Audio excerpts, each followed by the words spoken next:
I thought we were fine to get started, but Chia heard something. So we're gonna give her some time to calm down before we see. There she goes. My hot cocoa.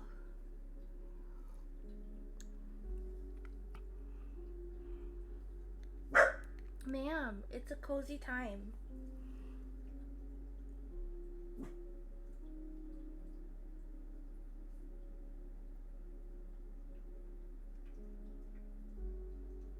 Can you be cozy?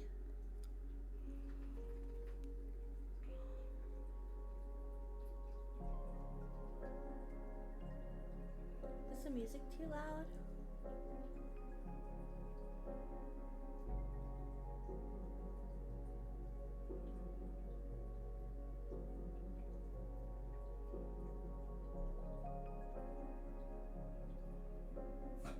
Ma'am.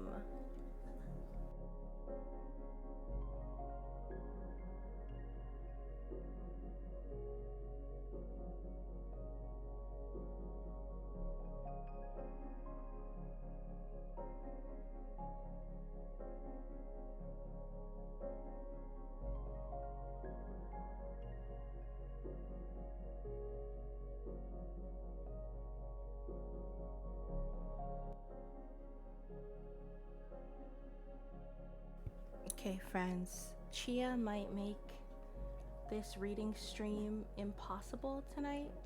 We'll give her some time. I feel like my PNG tuber is not moving anymore though. So let's fix that. We're gonna restart her. I did take a break, Lulu, but I'm back. We're gonna do some reading. It's gonna be my first reading stream, so I'm pretty excited about it.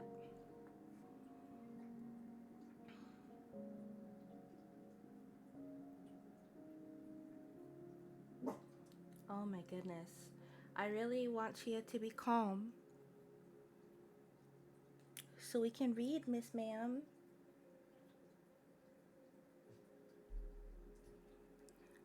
We have a reading command. Oh, you know what I need to do? I need to fix this. Ma'am. Stop. Please.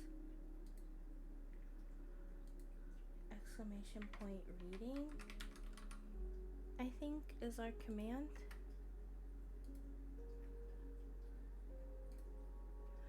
Hi, KK.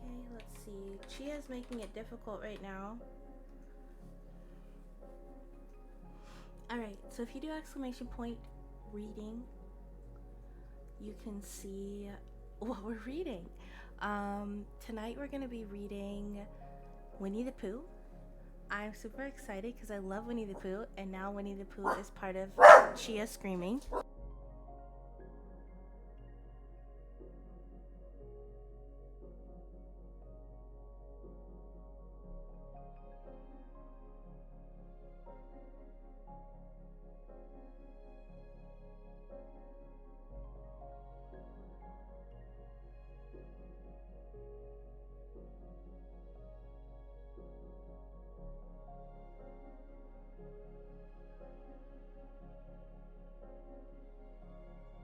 Alright, we're gonna have a little talk with Chia. Chia, it is okay. There's no bad guys.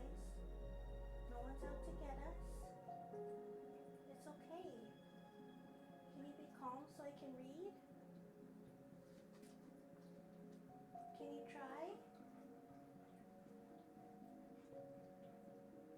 Kimmy said I can be calm. Alright, I have my meds here. So I'll be taking my meds alongside my hot chocolate tonight. If you want to read along, I think Chia interrupted me, but if you do exclamation point reading, you can get a link to Project Gutenberg, which will have Winnie the Pooh in multiple forms. You can read it online. You can use it for your Kindle. You can use it with other e-readers. You can just download it lots of different ways, but it's 100% free. And that's because Winnie the Pooh is part of the public domain now, so there's no more copyright, which means it's safe to read on stream. At first, I'm going to be reading public domain books until maybe we get big enough to the point that we can start reaching out to authors and ask if they wouldn't mind if we read an excerpt of their book or the whole book with their permission and see what they say. We also might be able to reach out to people on Reddit and see what they might be willing to let us read. I was thinking about doing no sleep sometimes for creepy story nights, and then just short stories for just regular short stories, but we need to get the author's permission first. So that's why we're starting with Winnie the Pooh, because we already have the author's permission because this is public domain. So I'm gonna go ahead and switch us to our reading screen. If Chia continues to be high strung, we may have to postpone, which would be sad. But sometimes she gets in a really anxious mood and it's a little bit hard to calm her down. So if she gets a little anxious, I'll try to calm her a few times, but if that doesn't work, then that's it. Who's choking? Hey.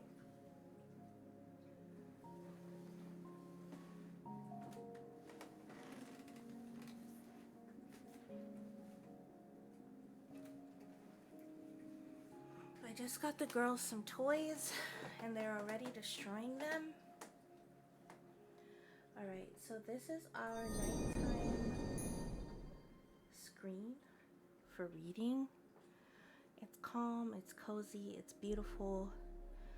We'll see if Chia agrees. I need to put the artist's name in my panel. I'll have to put a note and remind myself to do that. But that is for future me. Oh, welcome so much to the Cute Cafe. Thank you for following. I have anonymous follows on so that you don't have to say anything if you don't want to, but you 100% can. I appreciate it. Okay, I think she's done barking now. I think.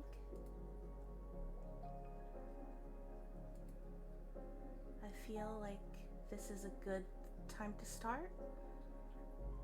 And if she interrupts, friends, it's just life. At first, oh, she just got up. That concerns me. Can you just lay down? Why don't you take a nap? Nothing's gonna get us. Daughters, hi. Thank you so much for the first time chat. Nice to see you. I appreciate you being here. I was in your stream the other day and it looked so fun. I loved your photo mode pictures. They looked great.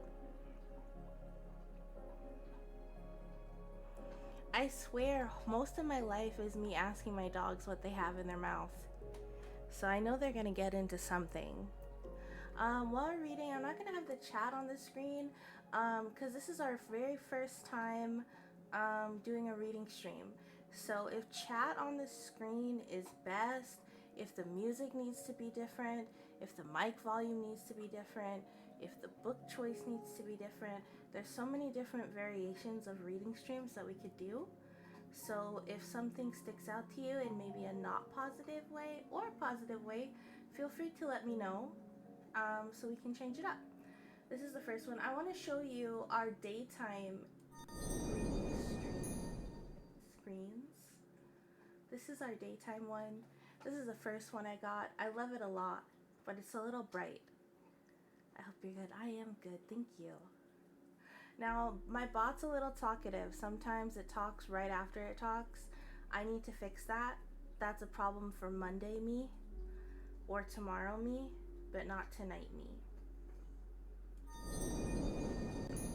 One disclaimer, my friends, I do not do voices. I can't do voices. It's impossible for me to do voices. So I can't do different voices for different characters. If that's a huge bummer, if that is a deal breaker, then I am so sorry to see you go. But I can only do what I can do. So, with that being said, hopefully you have something to drink. Water, soda, tea. I have hot chocolate. Also have soda too, if we're gonna be honest. And now we're gonna start Winnie the Pooh by A.A. Milne. If you do exclamation point reading, you can get a link to the Project Gutenberg version of the book, which is where I'll be reading from. In the future, we might show the book on screen as I read it. But I don't know what's best. We've never done this before. This is uncharted territory. So, Winnie the Pooh by A.A. Milne. Hand in hand we come, Christopher Robin and I, to lay this book in your lap. Say you're surprised, say you like it, say it's just what you wanted, because it's yours, because we love you. And that is the dedication of the book. Introduction. If you happen to have read another book about Christopher Robin, you may remember that he once had a swan, or the swan had Christopher Robin, I don't know which, and that he used to call this swan Pooh. That was a long time ago, and when we said goodbye, we took the name with us, as we didn't think the swan would want it anymore. Well, when Edward Bear said that he would like an exciting name all to himself, Christopher Robin said at once, without stopping to think, that he was Winnie the Pooh, and he was. So as I have explained the Pooh part, I will now explain the rest of it. You can't be in London for long without going to the zoo. There are some people who begin the zoo at the beginning, called Way In, and walk as quickly as they can past every cage until they get to the one called Way Out. But the nicest people go straight to the animal they love the most and stay there. So when Christopher Robin goes to the zoo, he goes where the polar bears are, and he whispers something to the third keeper from the left, and the doors are unlocked, and we wander through dark passages and up steep stairs until at last we come to the special cage, and the cage is opened, and out trots something brown and furry, and with a happy cry of, "Oh, bear!" Christopher Robin rushes into its arms. Now this bear's name is Winnie, which shows what a good name for bears it is. But the funny thing is that we can't remember whether Winnie is called after Pooh or Pooh after Winnie. We did know once, but we have forgotten. I had written as far as this when Piglet looked up and said in his squeaky voice, "What about me?" "My dear Piglet," I said, "the whole book is about you." "So it is about Pooh," he squeaked. "You see what it is. He is jealous because he thinks Pooh is having a grand introduction all to himself. Pooh is the favorite, of course, there's no denying it, but Piglet comes in for a good many things which Pooh misses, because you can't take Pooh to school without everyone knowing it, but Piglet is so small that he slips into a pocket, where it is very comforting to feel him when you're not quite sure whether twice 7 is 12 or 22. Sometimes he slips out and has a good look in the ink pot, and in this way he has got more education than Pooh. But Pooh doesn't mind. Some have brains and some haven't, he says, and there it is. And now all the others are saying, "What about us?" So perhaps the best thing to do is stop writing introductions and get on with the book.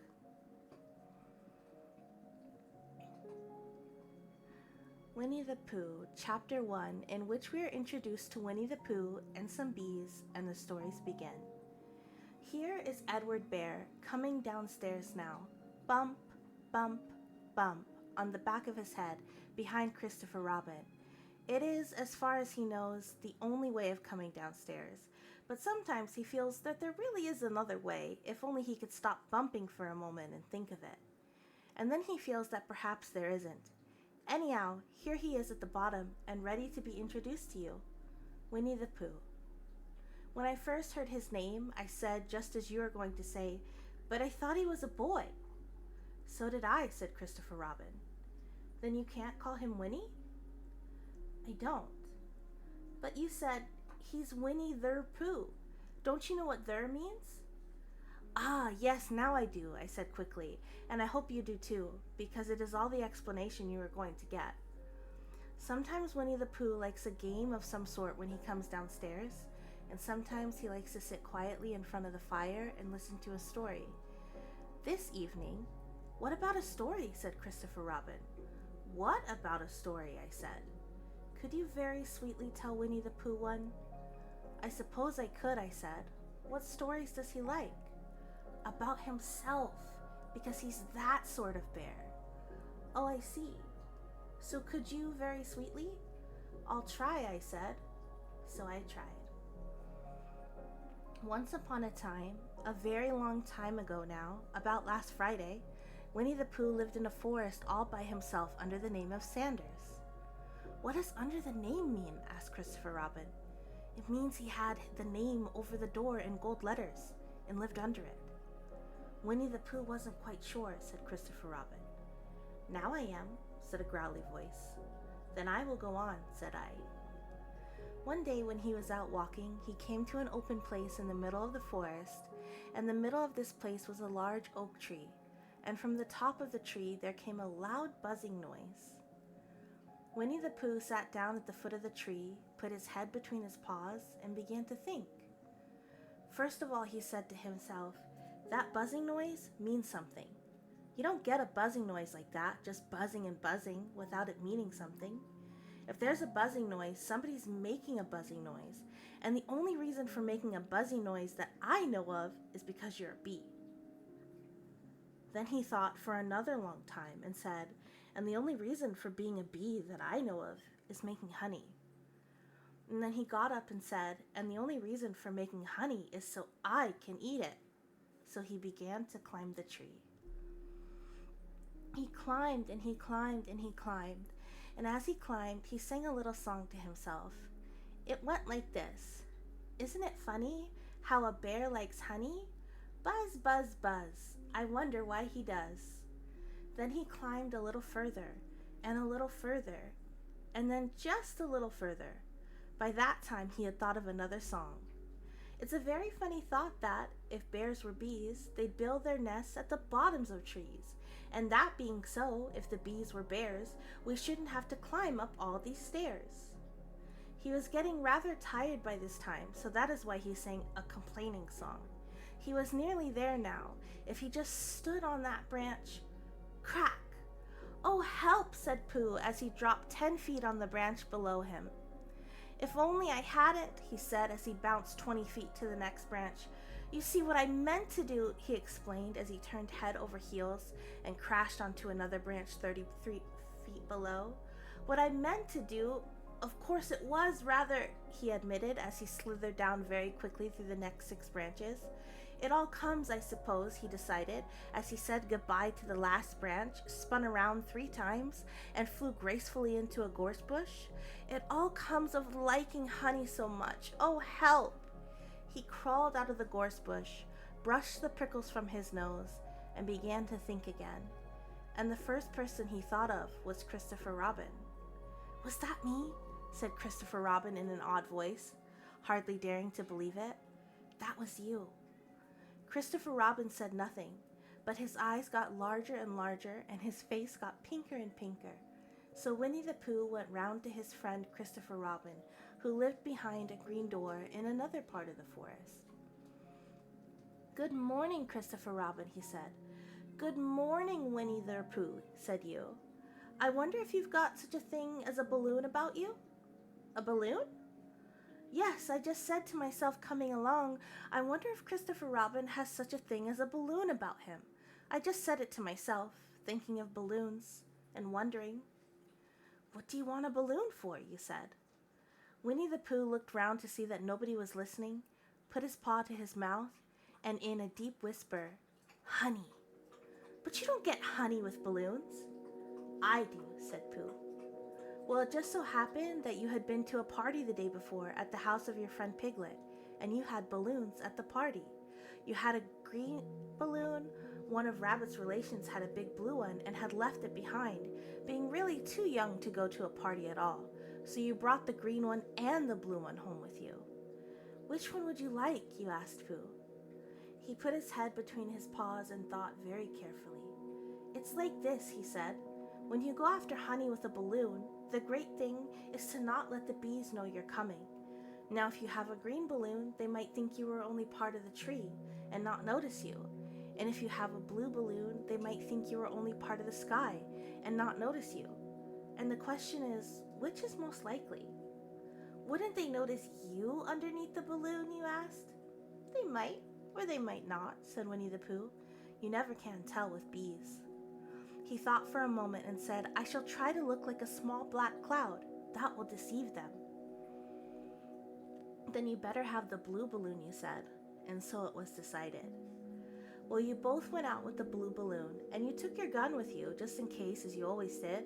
And Winnie the Pooh went to a very muddy place that he knew of, and he rolled, and he rolled, and he rolled, until he was black all over. And then when the balloon was blown up, big as big, you and Pooh were both holding onto the string. You let go suddenly, and Pooh Bear floated gracefully up into the sky and stayed there, level with the top of the tree, about 20 feet away from it. Hooray, you shouted. Isn't that fine, shouted Winnie the Pooh. What do I look like? You look like a bear holding onto a balloon, you said. Not, said Pooh anxiously, not like a small black cloud in a blue sky? Not very much. Ah, well, perhaps from up here it looks different, and as I say, you can never tell with bees. There was no wind to blow him nearer to the tree, so there he stayed. He could see the honey. He could smell the honey, but he couldn't quite reach the honey. After a little while, he called down to you.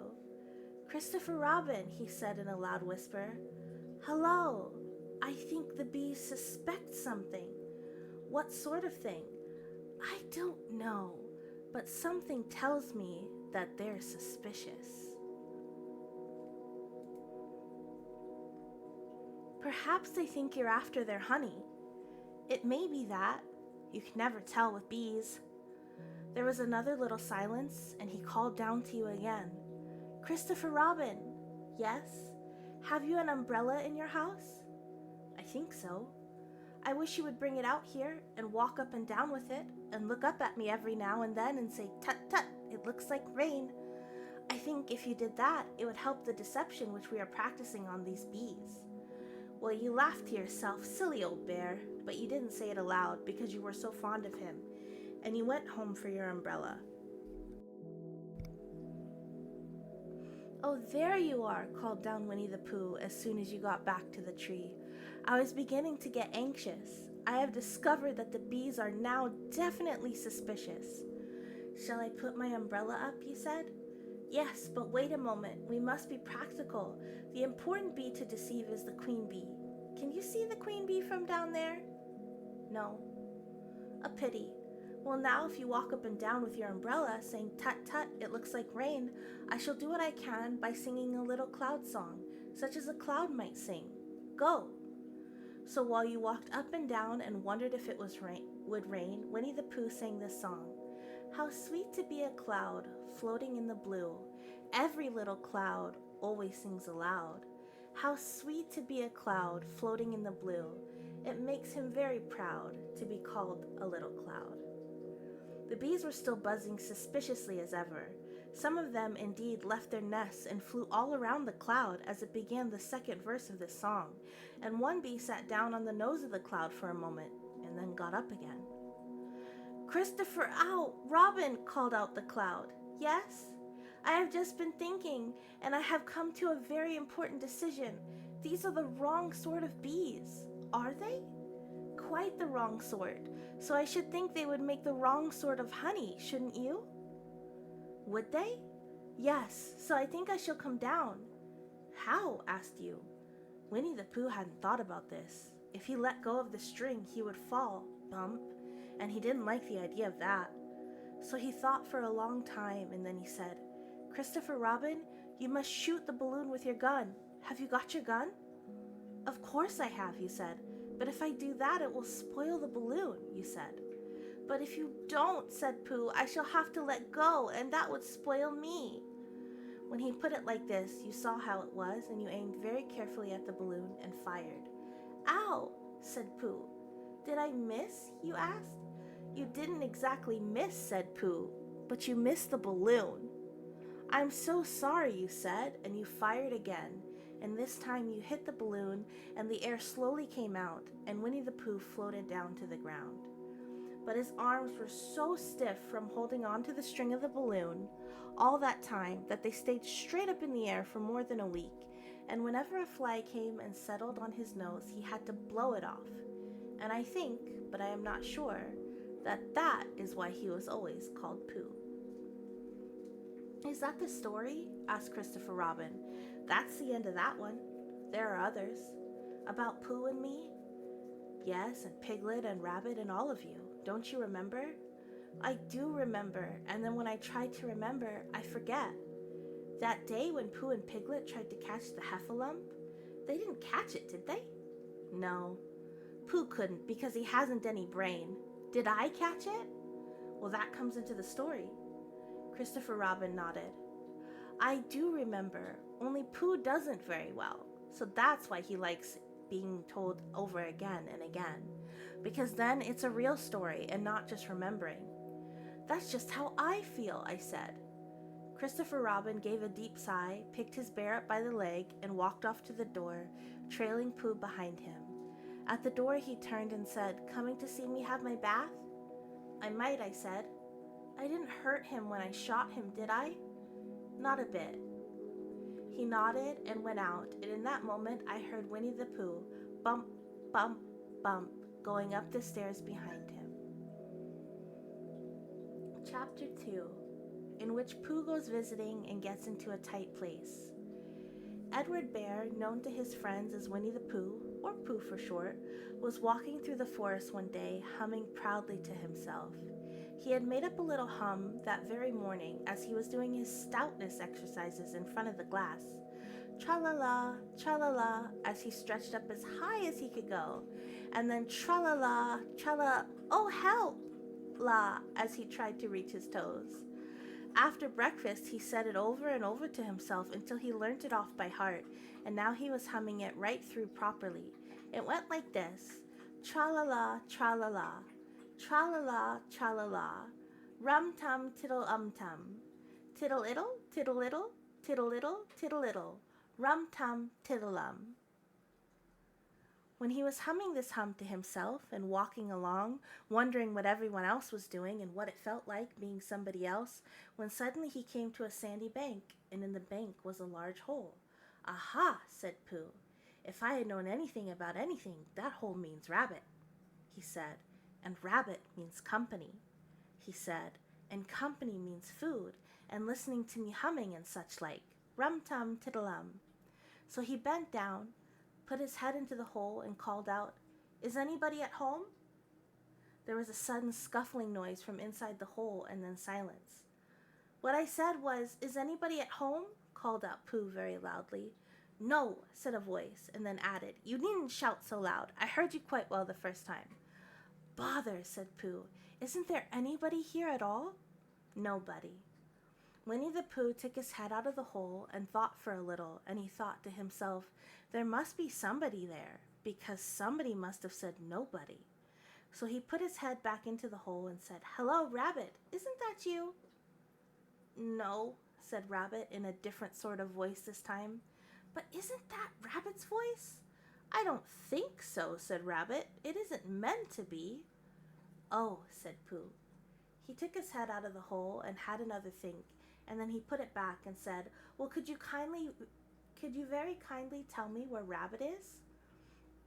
He has gone to see his friend Pooh Bear, who is a great friend of his. But this is me, said Bear, very much surprised. What sort of me? Pooh Bear. Are you sure? Said Rabbit, still more surprised. Quite sure, said Pooh. Oh well, then come in.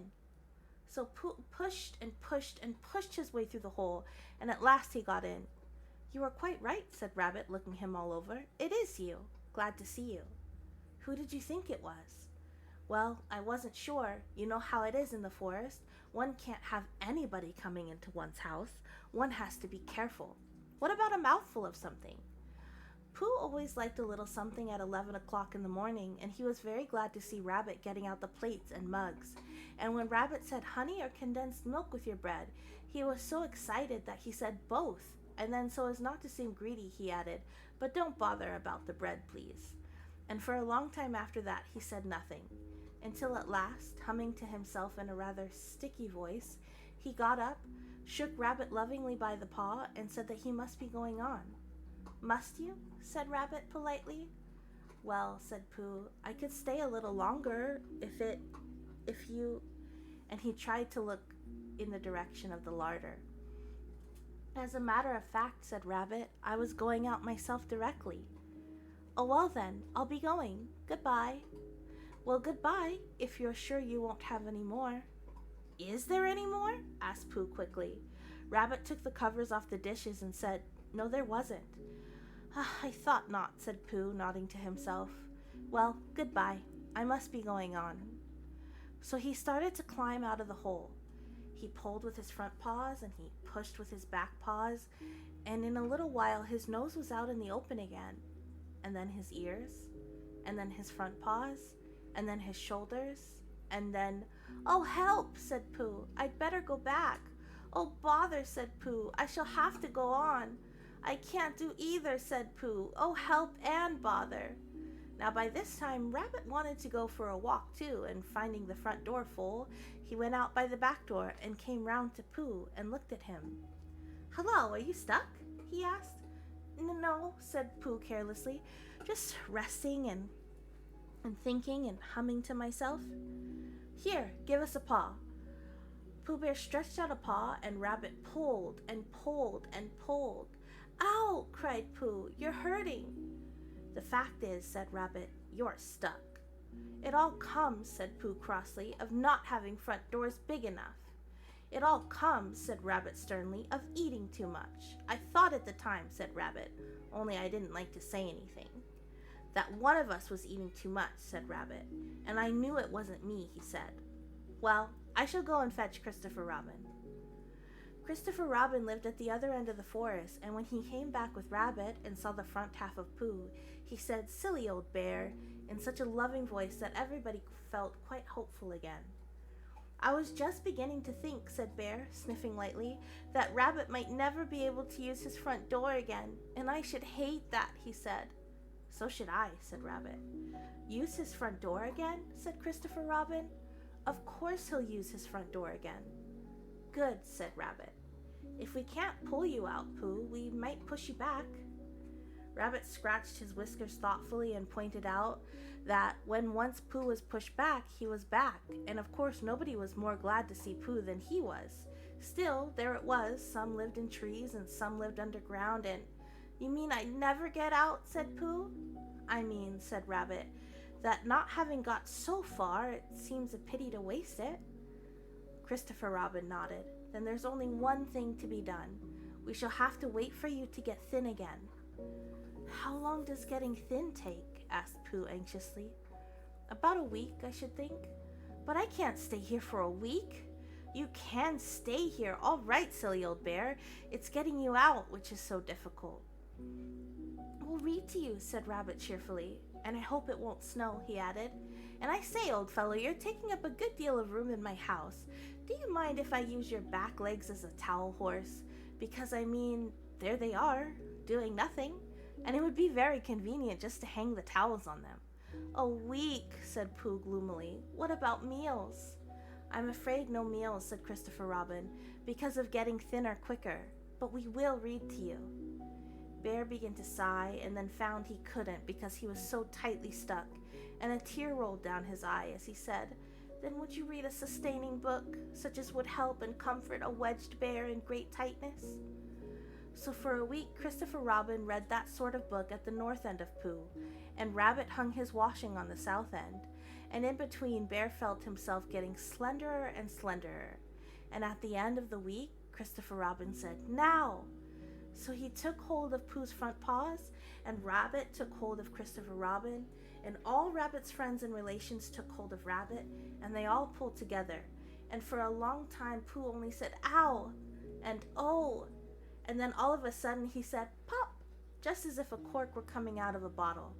And Christopher Robin and Rabbit and all Rabbit's friends and relations went head over heels backwards, and on top of them came Winnie the Pooh, free. So with a nod of thanks to his friends, he went on with his walk through the forest, humming proudly to himself. But Christopher Robin looked after him lovingly and said to himself, "Silly old bear."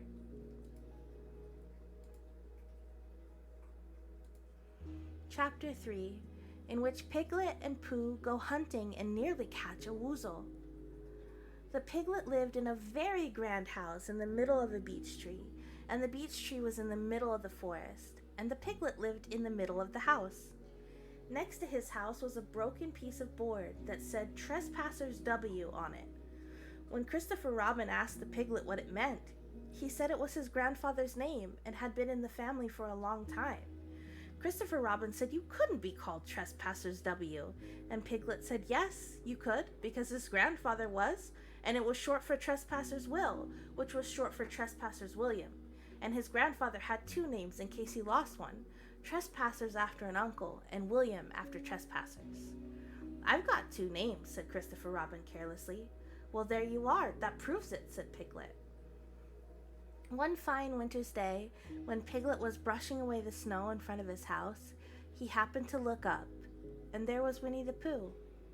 Pooh was walking around and around in a circle, thinking of something else. When Piglet called to him, he just went on walking. "Hello," said Piglet. "What are you doing?" "Hunting," said Pooh. "Hunting what?" "Tracking something," said Winnie the Pooh very mysteriously. "Tracking what?" said Piglet, coming closer. "That's just what I ask myself. I ask myself what? What do you think you'll answer?" "I shall have to wait until I catch up with it," said Winnie the Pooh. "Now look there," he pointed to the ground in front of him. "What do you see there?" "Tracks," said Piglet. "Paw marks." He gave a little squeak of excitement. "Oh, Pooh, do you think that it's a woozle?" "It may be," said Pooh. "Sometimes it is and sometimes it isn't. You can never tell with paw marks." With these few words he went on tracking, and Piglet, after watching him for a minute or two, ran after him. Winnie the Pooh had come to a sudden stop and was bending over the tracks in a puzzled sort of way. "What's the matter?" asked Piglet. "It's a very funny thing," said Bear, "but there seems to be two animals now. This whatever it was has been joined by another whatever it is, and the two of them are now proceeding in company. Would you mind coming with me, Piglet, in case they turn out to be hostile animals?" Piglet scratched his ear in a nice sort of way and said that he had nothing to do until Friday, and would be delighted to come, in case it really was a woozle. "You mean, in case it is two woozles," said Winnie the Pooh, and Piglet said that anyhow he had nothing to do until Friday. So off they went together. There was a small spinney of larch trees just here, and it seemed as if the two woozles, if that's what they were, had been going round this spinney, so round this spinney went Pooh and Piglet after them, Piglet passing by the time telling Pooh what his grandfather Trespassers W had done to remove stiffness after tracking, and how his grandfather Trespassers W had suffered in his later years from shortness of breath, and other matters of interest, and Pooh wondering what a grandfather was like, and if perhaps this was two grandfathers they were after now, and if so, whether he would be allowed to take one home and keep it, and what Christopher Robin would say. And still the tracks went on in front of them. Suddenly Winnie the Pooh stopped and pointed excitedly in front of him. "Look," he said. "What?" said Piglet with a jump, and then to show that he hadn't been frightened, he jumped up and down once or twice more in an exercising sort of way. "The track," said Pooh. "A third animal has joined the other two." "Pooh," cried Piglet, "do you think it's another woozle?" "No," said Pooh, "because it makes different marks. It's either two woozles and one, as it might be whizzle, or two, as it might be whizzles, and one, if it is so, woozle. Let us continue to follow them." So they went on, feeling just a little anxious now, in case the three animals in front of them were of hostile intent, and Piglet wished very carefully that his grandfather T.W. were there, instead of elsewhere, and Pooh thought how nice it would be if they met Christopher Robin suddenly but quite accidentally, and only because he liked Christopher Robin so much, And then, all of a sudden, Winnie the Pooh stopped again and licked the tip of his nose in a cooling matter, for he was feeling much more hot and anxious than ever in his life before. There were 4 animals in front of them. "Do you see, Piglet? Look at their tracks. 3 as it were woozles, and 1 as it was whizzle. Another woozle has joined them." And so it seemed to be. There were the tracks, crossing over each other here, and getting muddled up with each other there, but quite plainly every now and then the tracks of 4 sets of paws. "I think," said Piglet, when he had licked the tip of his nose too, and found that it brought very little comfort, "I think that I have just remembered something. I have just remembered something that I forgot to do yesterday and shan't be able to do tomorrow, so I suppose I really ought to go back and do it now." "We'll do it this afternoon, and I'll come with you," said Pooh. "It isn't the sort of thing you can do in the afternoon," said Piglet quickly. "It's a very particular morning thing, and it has to be done in the morning, and if possible between the hours of—" "What would you say the time was?" "About 12, said Winnie the Pooh, looking at the sun. "Between, as I was saying, the hours of 12 and 12:05. So really, dear old Pooh, if you'll excuse me—" "What's that?" Pooh looked up at the sky, and then he heard the whistle again. He looked up into the branches of the big oak tree, and he saw a friend of his. "It's Christopher Robin," he said. "Ah, then you'll be all right," said Piglet. "You'll be quite safe with him. Goodbye." And he trotted off home as quickly as he could, very glad to be out of all danger again. Christopher Robin came slowly down his tree. "Silly old bear," he said, "what were you doing? First you went round the spinney twice by yourself, and then Piglet ran after you, and you went round again together, and then you were just going round a 4th time—" "Wait a minute," said Winnie the Pooh, holding up his paw.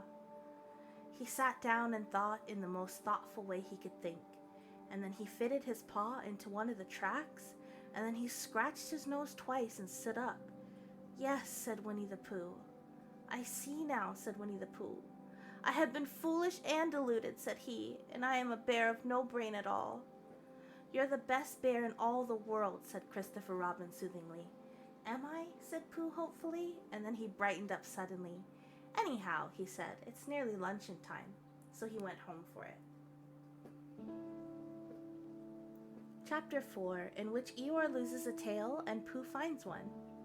The old gray donkey Eeyore stood by himself in a thistly corner of the forest, his front feet well apart, his head on one side, and thought about things. Sometimes he thought sadly to himself, why? And sometimes he thought, wherefore? And sometimes he thought, inasmuch as which? And sometimes he quite didn't know what he was thinking about. So when Winnie the Pooh came stumping along, Eeyore was very glad to be able to stop for a little while in order to say, "How do you do?" in a gloomy manner to him. "Thank you, Gun." "And how are you?" said Winnie the Pooh. Eeyore shook his head from side to side. "Not very how," he said. "I don't seem to have felt at all how for a long time." "Dear, dear," said Pooh. "I'm sorry about that. Let's have a look at you." So Eeyore stood there, gazing sadly at the ground, and Winnie the Pooh walked all around him once. "Why, what's happened to your tail?" he said in surprise. "What has happened to it?" said Eeyore. "It isn't there." "Are you sure?" "Well, either a tail is there or isn't there. You can't make a mistake about it, and yours isn't there." "Then what is?" "Nothing." "Let's have a look," said Eeyore, and he turned slowly round to the place where his tail had been a little while ago, and then, finding he couldn't catch it up, he turned round the other way, until he came back to where he was at first, and then he put his head down and looked between his front legs, and at last he said with a long, sad sigh, "I believe you're right." "Of course I'm right," said Pooh. "That accounts for a good deal," said Eeyore gloomily. "It explains everything. No wonder." "You must have left it somewhere," said Winnie the Pooh. "Somebody must have taken it," said Eeyore. "How like them," he added after a silence. Pooh felt that he ought to say something helpful about it, but didn't quite know what, so he decided to do something helpful instead. "Eeyore," he said solemnly, "I, Winnie the Pooh, will find your tail for you." "Thank you, Pooh," answered Eeyore. "You're a real friend," said he. Not like some, he said. So Winnie the Pooh went off to find Eeyore's tail. It was a fine spring morning in the forest as he started out. Little soft clouds played happily in a blue sky, skipping from time to time in front of the sun as if they had come to put it out, and then sliding away suddenly so they might next have their turn. Through them and between the sun shone bravely, and a copse which had worn its furs all year round seemed old and dowdy now besides the green lace which the beeches had just put on so prettily. Through the copse and the spinney marched Bear, down the slopes of the gorse and heather, over rocky beds of streams, up steep banks of sandstone into the heather again, and so at last, tired and hungry, to the 100-acre wood, for it was in the 100-acre wood that Owl lived. And if anyone knows anything about anything, said Bear to himself, it's Owl who knows something about something. Or my name's not Winnie the Pooh, he said, which it is, he added, so there you are. Owl lived at the Chestnuts in an old-world residence of great charm, which was grander than anybody else's, or seemed so to Bear, because it had both a knocker and a bell pull. Underneath the knocker there was a notice which said, "Please ring if answer is required." Underneath the bell pull there was a notice that says, "Please knock if answer not required." These notices had been written by Christopher Robin, who was the only one in the forest who could spell, for Owl, wise though he was in many ways, able to read and write and spell his own name WOL, yet somehow went all to pieces over delicate words like measles and buttered toast. Winnie the Pooh read the two notices very carefully, first from left to right and afterwards, in case he missed some of it, from right to left. Then, to make quite sure, he knocked and pulled the knocker, and he pulled and knocked the bell rope, and he called out in a very loud voice, "Owl, I require an answer. It's Bear speaking." And the door opened, and Owl looked out. "Hello, Pooh," he said. "How's things?" "Terrible and sad," said Pooh, "because Eeyore, who is a friend of mine, has lost his tail, and he's moping about it. So could you very kindly tell me how to find it for him?" "Well," said Owl, "the customary procedure is as follows." "What does crustamony proceed cake mean?" said Pooh, "for I am a bear of very little brain, and long words bother me." "It means the thing to do." "Ah, as long as it means that, I don't mind," said Pooh humbly. "The thing to do is as follows. First, issue a reward. Then, just a moment," said Pooh, holding up his paw. "What do we do this? You were saying you sneezed as you were going to tell me." "I didn't sneeze." "Yes, you did, Owl." "Excuse me, Pooh, I didn't. You can't sneeze without knowing it." "Well, you can't know it without something having been sneezed." "What I said was, first issue a reward." "You're doing it again," said Pooh sadly. "A reward," said Owl very loudly. "We write a notice to say that we will give a large something to anyone who finds Eeyore's tail." I see, said Pooh, nodding his head. "Talking about large somethings," he went on dreamily, "I generally have a small something about now, about this time in the morning," and he looked wistfully at the cupboard in Owl's parlor. "Just a mouthful of condensed milk or what not? A lick of honey?" "Well, then, said Owl, "we write out this notice and we put it all over the forest." "A lick of honey," murmured Bear to himself. Or not, as the case may be." And he gave a deep sigh and tried very hard to listen to what Owl was saying. But Owl went on and on, using longer and longer words, until at last he came back to where he started, and he explained that the person to write out this notice was Christopher Robin. "It was he who wrote the ones on my front door for me. Did you see them, Pooh?" For some time now, Pooh had been saying yes and no in turn, with his eyes shut, to all that Owl was saying. And having said yes last time, he said no, not at all now, without really knowing what Owl was talking about. "Didn't you see them?" said Owl, a little surprised. "Come and look at them now."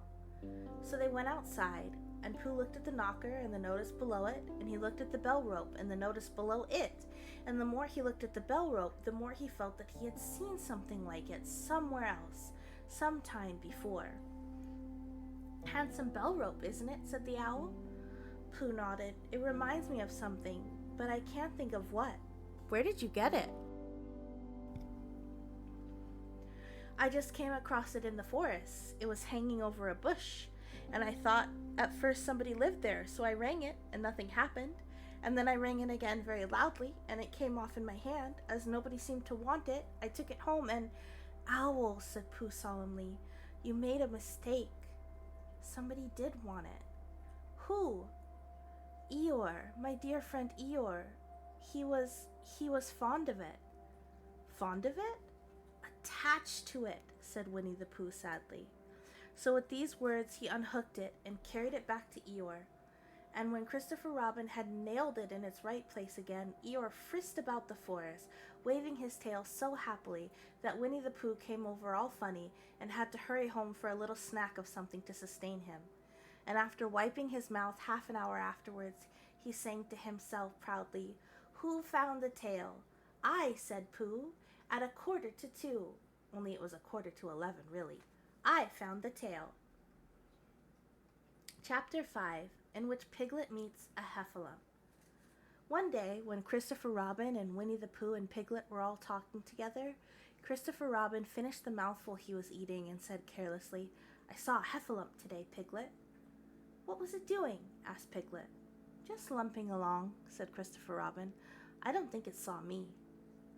"I saw one once," said Piglet. "At least I think I did. Only perhaps it wasn't." "So did I," said Pooh, wondering what a heffalump was like. "You don't see them often," said Christopher Robin carelessly. "Not now," said Piglet. "Not at this time of year," said Pooh. Then they all talked about something else until it was time for Pooh and Piglet to go home together. At first they stumped along the path which edged the 100-acre wood. They didn't say much to each other, but when they came to the stream and had helped each other across the stepping stones and were able to walk side by side again over the heather, they began to talk in a friendly way about this and that. And Piglet said, "If you see what I mean, Pooh." And Pooh said, "It's just what I think myself, Piglet." And Piglet said, "But on the other hand, Pooh, we must remember." And Pooh said, "Quite true, Piglet, although I had forgotten it for the moment."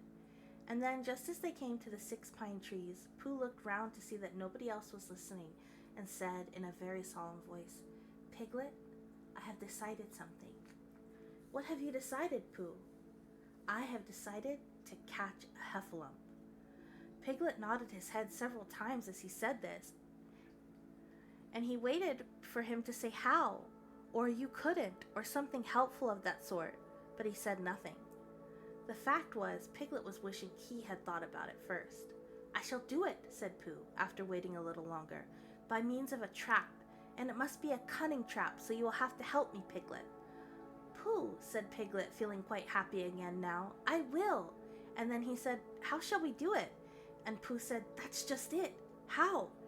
And then they sat down together to think it out. Pooh's first idea is that they should dig a very deep pit, and then the heffalump would come along and fall into the pit, and...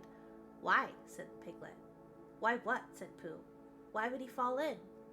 Pooh rubbed his nose with his paw and said that the heffalump might be walking along, humming a little song and looking up at the sky, wondering if it would rain, and so he wouldn't see the very deep pit until he was halfway down, when it would be too late. Piglet said that this is a very good trap, but supposing it were raining already? Pooh rubbed his nose again and said he hadn't thought of that. And then he brightened up and said that if it were raining already, the heffalump would be looking at the sky, wondering if it would clear up, so he wouldn't see the very deep pit until he was already halfway down, when it would be too late. Piglet said that, now that this point had been explained, he thought it was a cunning trap. Pooh was very proud when he heard this, and he felt that the heffalump was as good as caught already. But there was just one other thing which had to be thought about, and it was this: where should they dig the very deep pit? Piglet said that the best place would be somewhere where a heffalump was, just before he fell into it, only about a foot further on. "But then he would see us digging it," said Pooh. "Not if he was looking at the sky." "He would suspect," said Pooh, "if he happened to look down." He thought for a long time and then added sadly, "This isn't as easy as I thought. I suppose that's why heffalumps hardly ever get caught." "That must be it," said Piglet. They sighed and got up, and when they had taken a few gorse prickles out of themselves, they sat down again. And all the time Pooh was saying to himself, "If only I could think of something." for he felt sure that a very clever brain could catch a heffalump if only he knew the right way to go about it. Suppose, he said to Piglet, you wanted to catch me. How would you do it? Well, said Piglet, I should do it like this. I should make a trap, and then I should put a jar of honey in the trap, and you would smell it, and you would go in after it, and I would go in after it, said Pooh excitedly, only very carefully so as not to hurt myself, and I would get to the jar of honey, and I should lick round the edges first of all, pretending that there wasn't any more, and then I should walk away and think about it a little, and then I should come back and start licking in the middle of the jar, and then, yes, well, never mind about that, there you would be, and there I should catch you. Now the first to think is, what do heffalumps like? I should think they like acorns, shouldn't you? We'll get a lot of, I say, Pooh, wake up. Pooh, who had gone into a happy dream, woke with a start and said that honey was a much more happy thing than acorns. Piglet didn't think so, and they were just going to argue about it when Piglet remembered that if they put acorns in the trap, he would have to find the acorns, but if they put honey, then Pooh would have to give up some of his own honey. So he said, all right, honey then, just as Pooh remembered it too, and was going to say, all right, acorns. Honey, said Piglet to himself in a thoughtful way, as if it were now settled, I'll dig the pit, while you go and get the honey. Very well, said Pooh, and he stumped off. As soon as he got home, he went to the larder, and he stood on a chair, and he took down a very large jar of honey from the top shelf. It had Hunny written on it, but just to make sure, he took off the paper cover and looked at it, and it looked just like honey. But you never can tell, said Pooh. I remember my uncle saying once he had seen cheese just this color. So he put his tongue in and took a large lick. Yes, he said, it is, no doubt about that, and honey, I should say, right down to the bottom of the jar.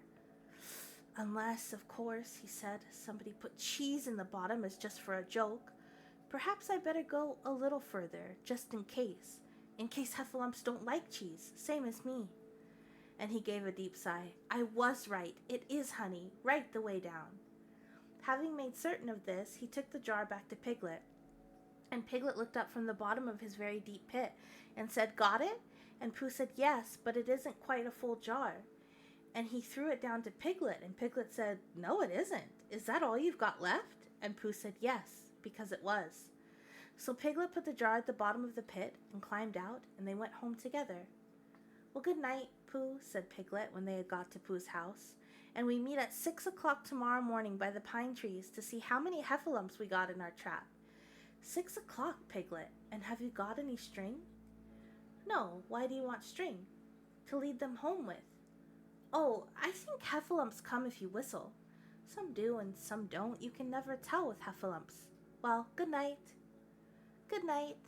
And off Piglet trotted to his house, Trespassers W, while Pooh made his preparations for bed. Some hours later, just as the night was beginning to steal away, Pooh woke up suddenly with a sinking feeling. He had had that sinking feeling before, and he knew what it meant. He was hungry. So he went to the larder, and he stood on a chair, and he reached up to the top shelf and found nothing. That's funny, he said. I know I had a jar of honey there, a full jar, full of honey right up to the top, and it had Hunny written on it, so I should know it was honey. That's very funny. And then he began to wander up and down, wondering where it was and murmuring a murmur to himself, like this. It's very, very funny, 'cause I know I had some honey, 'cause it had a label on, saying honey.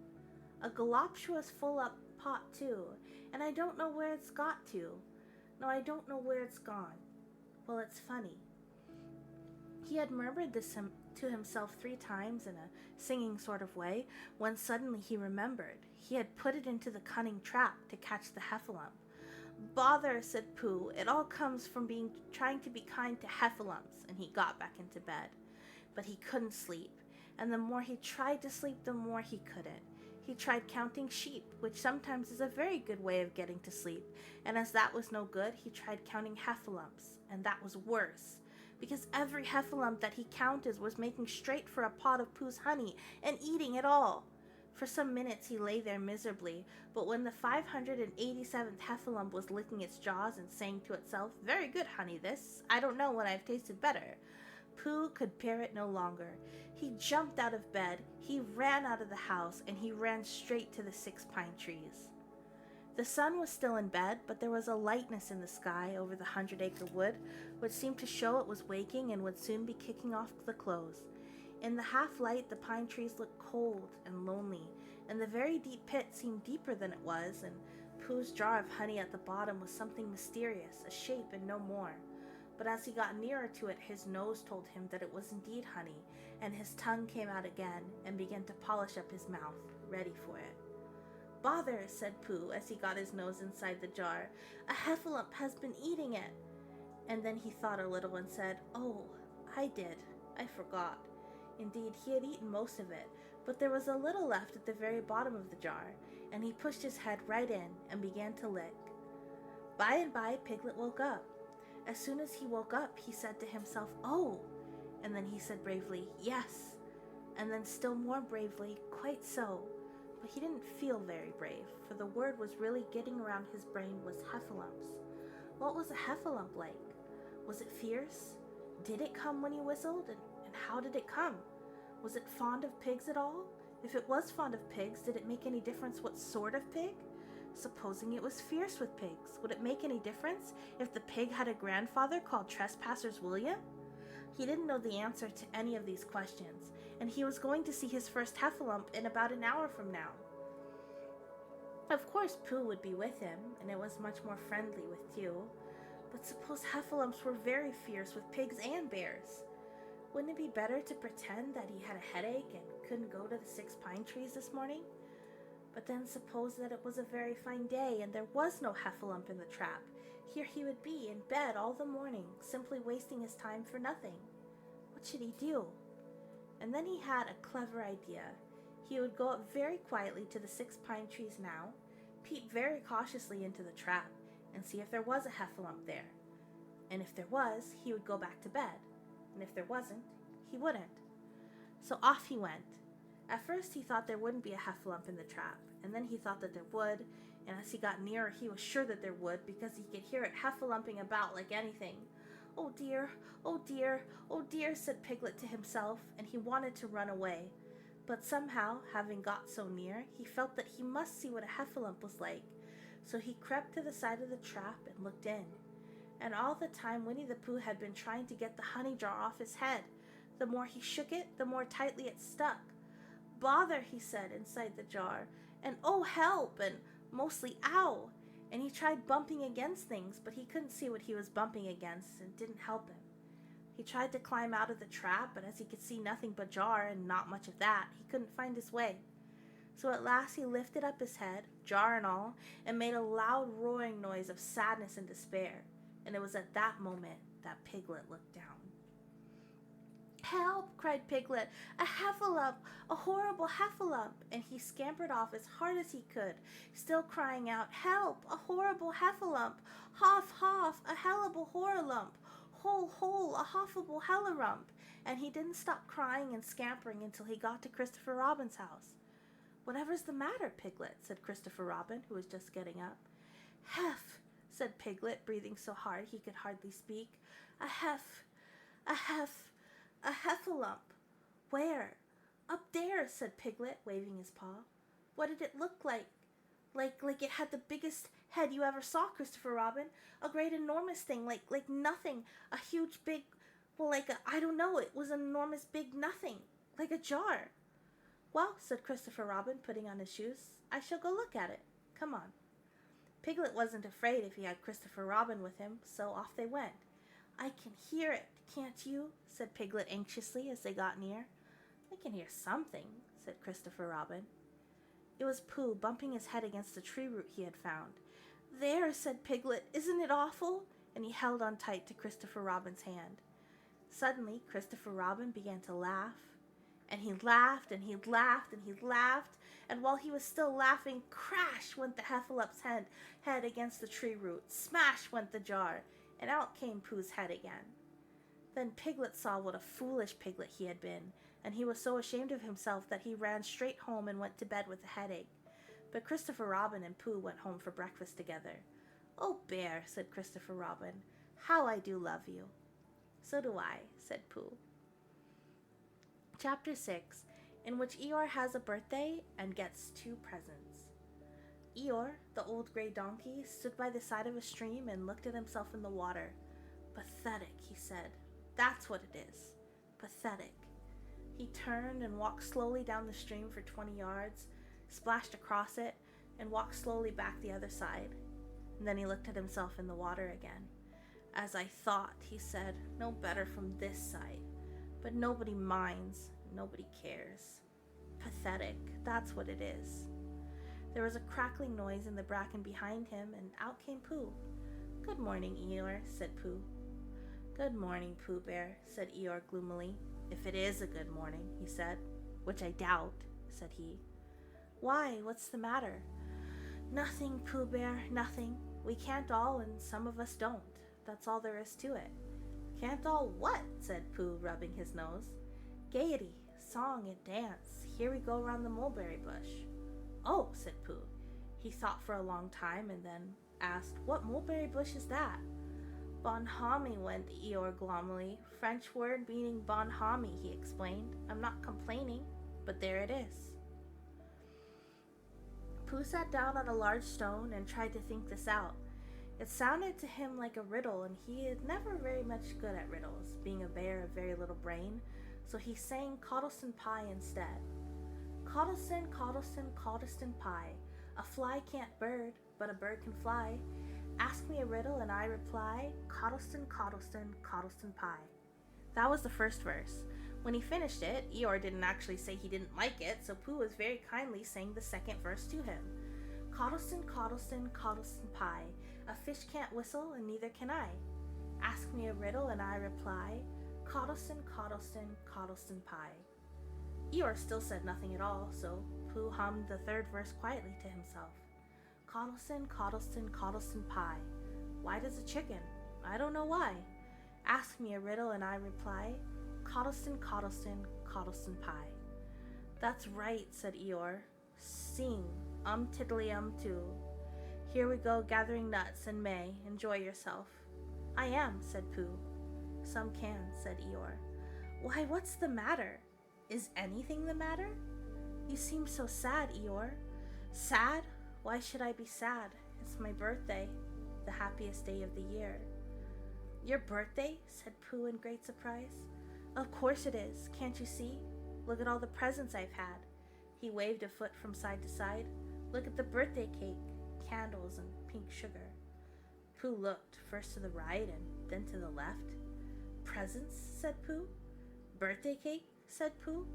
Where? Can't you see them? No, said Pooh. Neither can I, said Eeyore. Joke, he explained. Ha ha. Pooh scratched his head, being a little puzzled by all of this. But is it really your birthday? He asked. It is. Oh, well, many happy returns of the day, Eeyore. And many happy returns to you, Pooh Bear. But it isn't my birthday. No, it's mine. But you said many happy returns. Well, why not? You don't always want to be miserable on my birthday, do you? Oh, I see, said Pooh. It's bad enough, said Eeyore, almost breaking down, being miserable myself, what with no presents and no cake and no candles and no proper notice taken of me at all, but if everybody else is going to be miserable too. This was too much for Pooh. Stay there, he called to Eeyore, as he turned and hurried back home as quick as he could, for he felt he must get poor Eeyore a present of some sort at once, and he could always think of a proper one afterwards. Outside his house he found Piglet, jumping up and down, trying to reach the knocker. Hello, Piglet, he said. Hello, Pooh, said Piglet. What are you trying to do? I was trying to reach the knocker, said Piglet. I just came round. Let me do it for you, said Pooh kindly. So he reached up and knocked at the door. I've just seen Eeyore, he began, and poor Eeyore is in a very sad condition because it's his birthday and nobody has taken any notice of it, and he's very gloomy. You know what Eeyore is, and there he was, and what a long time whoever lives here is answering the door, and he knocked again. But Pooh, said Piglet, it's your own house. Oh, said Pooh, so it is. Well, let's go in. So in they went. The first thing Pooh did was go to the cupboard to see if he had quite a small jar of honey left, and he had, so he took it down. I'm giving this to Eeyore, he explained, as a present. What are you going to give?" "Well, couldn't I give it too?" said Piglet. "From both of us?" "No," said Pooh. "That would not be a good plan."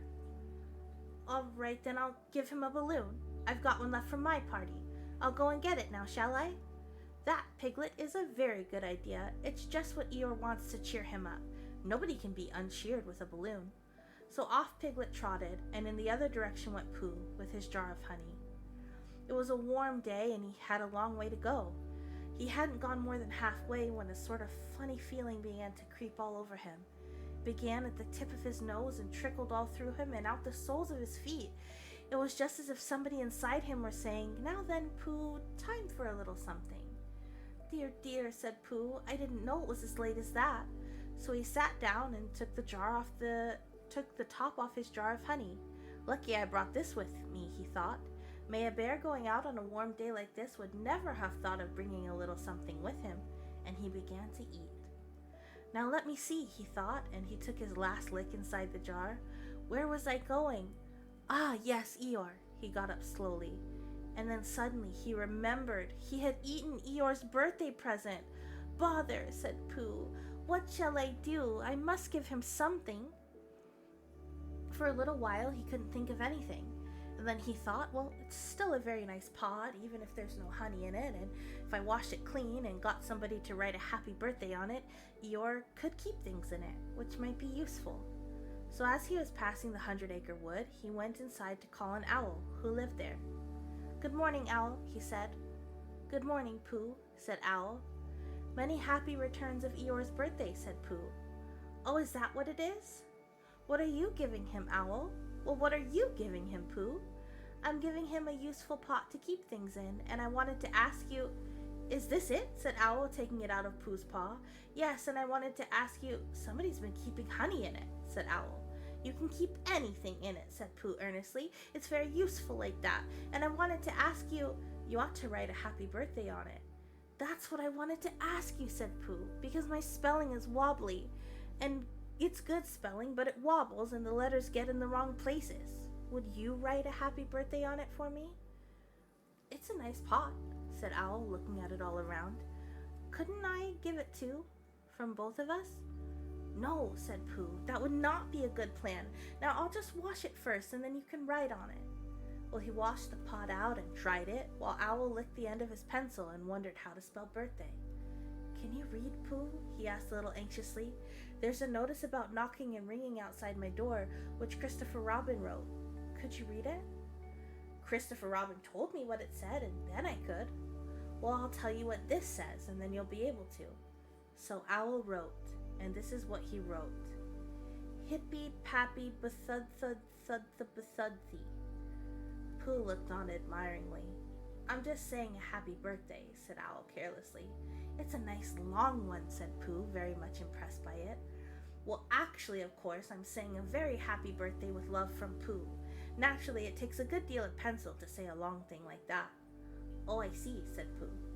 While all this was happening, Piglet had gone back to his own house to get Eeyore's balloon. He held it very tightly against himself so that it shouldn't blow away, and he ran as fast as he could to get to Eeyore before Pooh did, for he thought he would like to be the first one to give a present, just as if he had thought of it without being told by anybody. And running along and thinking how pleased Eeyore would be, he didn't look where he was going, and suddenly he put his foot in a rabbit hole and fell down flat on his face. Bang! Piglet lay there wondering what had happened. At first he thought that the whole world had blown up, and then he thought that perhaps only the forest part of it had, and then he thought that perhaps only he had, and he was now alone in the moon or somewhere, and he would never see Christopher Robin or Pooh or Eeyore again, and then he thought, well, even if I'm in the moon, I needn't be face downwards all the time. So he got up cautiously and looked around him. He was still in the forest. Well, that's funny, he thought. I wonder what that bang was. I couldn't have made such a noise just falling down. And where's my balloon? And what's that small piece of damp rag doing? It was the balloon. Oh dear, said Piglet. Oh dearie, dearie, dear. Well, it's too late now. I can't go back, and I haven't another balloon, and perhaps Eeyore doesn't like balloons so very much.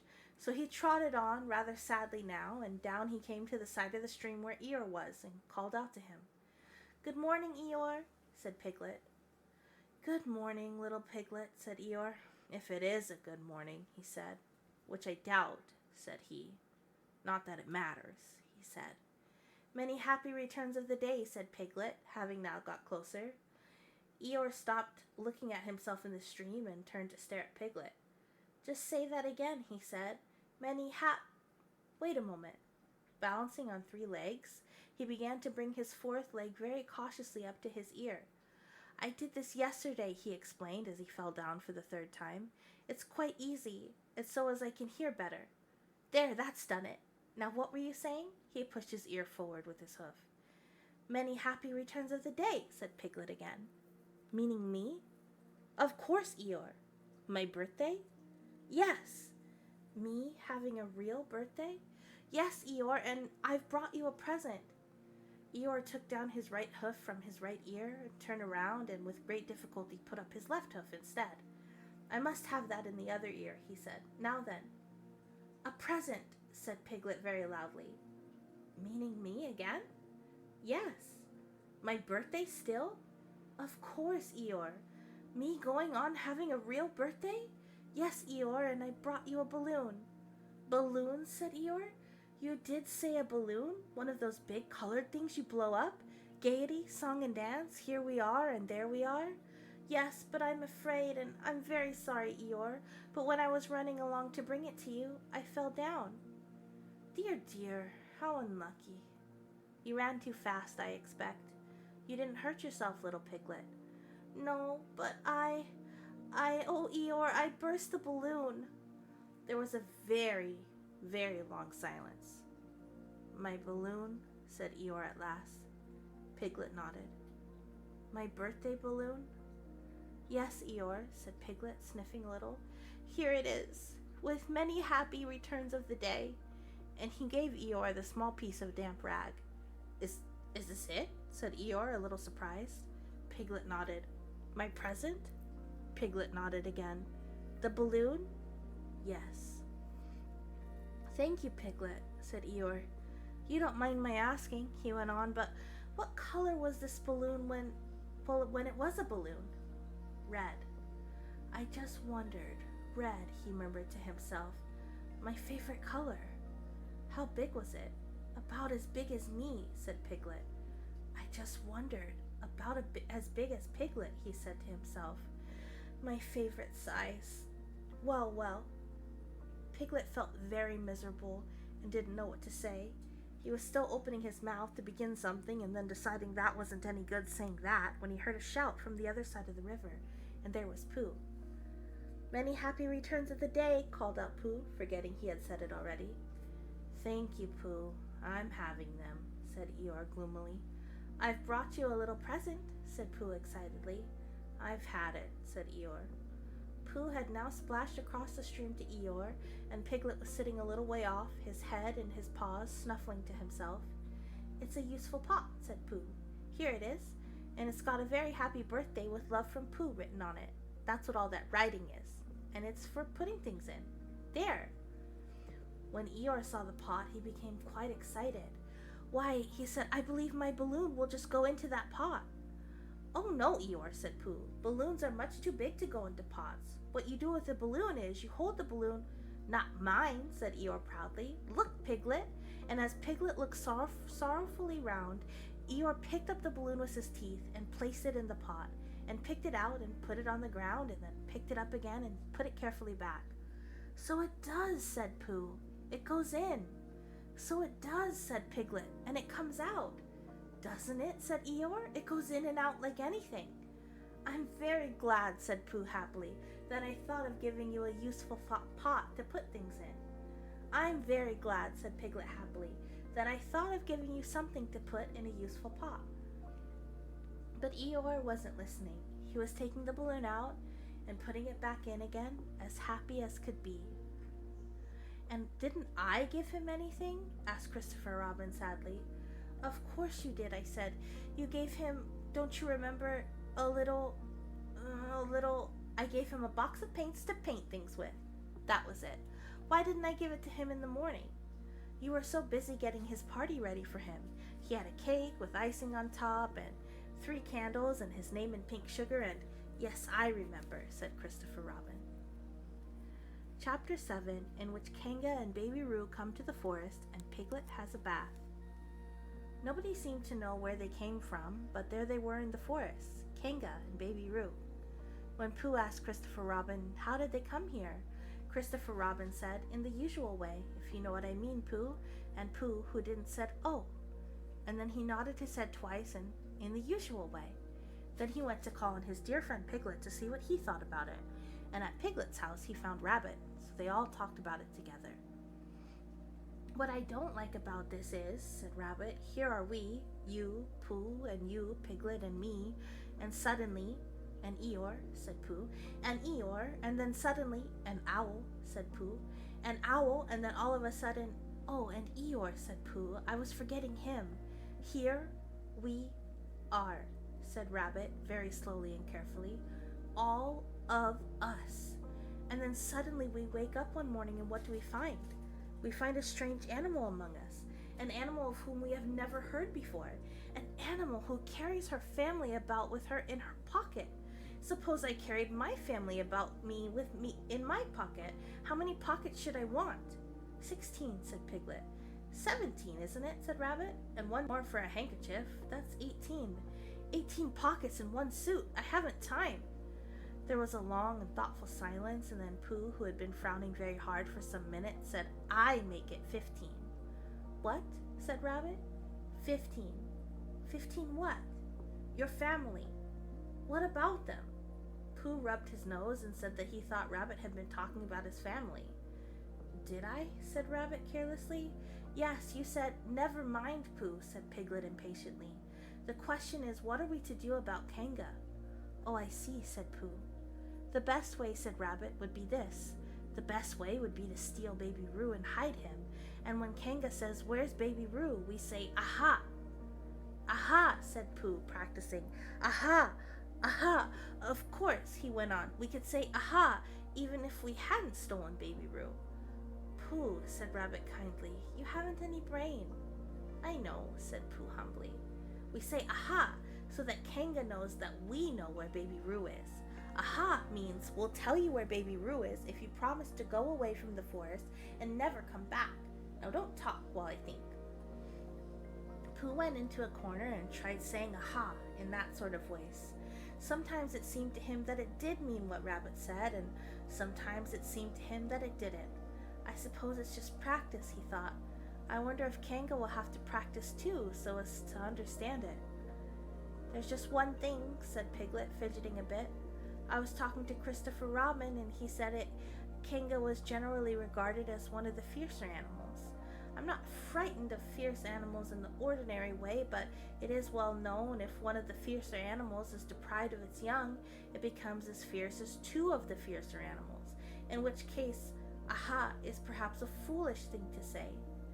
Piglet, said Rabbit, taking out a pencil and licking the end of it, you haven't any pluck. It's hard to be brave, said Piglet, sniffing slightly, when you're only a very small animal. Rabbit, who had begun to write very busily, looked up and said, It is because you are a very small animal that you will be useful in the adventure before us. Piglet was so excited at the idea of being useful that he forgot to be frightened anymore. And when Rabbit went on to say Kangas were only fierce during the winter months, being at other times of an affectionate disposition, he could hardly sit still, he was so eager to begin being useful at once. What about me? Said Pooh sadly. I suppose I shan't be useful? Never mind, Pooh, said Piglet comfortingly. Another time, perhaps. Without Pooh, said Rabbit solemnly as he sharpened his pencil, the adventure would be impossible. Oh, said Piglet, and tried not to look disappointed. But Pooh went into a corner of the room and said proudly to himself, Impossible without me, that sort of bear. Now listen, all of you, said Rabbit when he finished writing, and Pooh and Piglet sat listening very eagerly with their mouths open. This is what Rabbit read out. Plan to capture Baby Roo. 1. General remarks. Kanga runs faster than any of us, even me. 2. More general remarks. Kanga never takes her eye off Baby Roo, except when he's safely buttoned up in her pocket. 3. Therefore, if we are to capture baby Roo, we must get a long start, because Kanga runs faster than any of us, even me. C1. 4. A thought. If Roo had jumped out of Kanga's pocket and Piglet had jumped in, Kanga wouldn't know the difference, because Piglet is a very small animal. 5. Like Roo. 6. But Kanga would have to be looking the other way first, so as not to see Piglet jumping in. 7. C2. 8. Another thought. But if Pooh was talking to her very excitedly, she might look the other way for a moment. 9. And then I could run away with Roo. 10. Quickly. 11. And Kanga wouldn't discover the difference until afterwards. Well, Rabbit read this out very proudly, and for a little while after he read it, nobody said anything.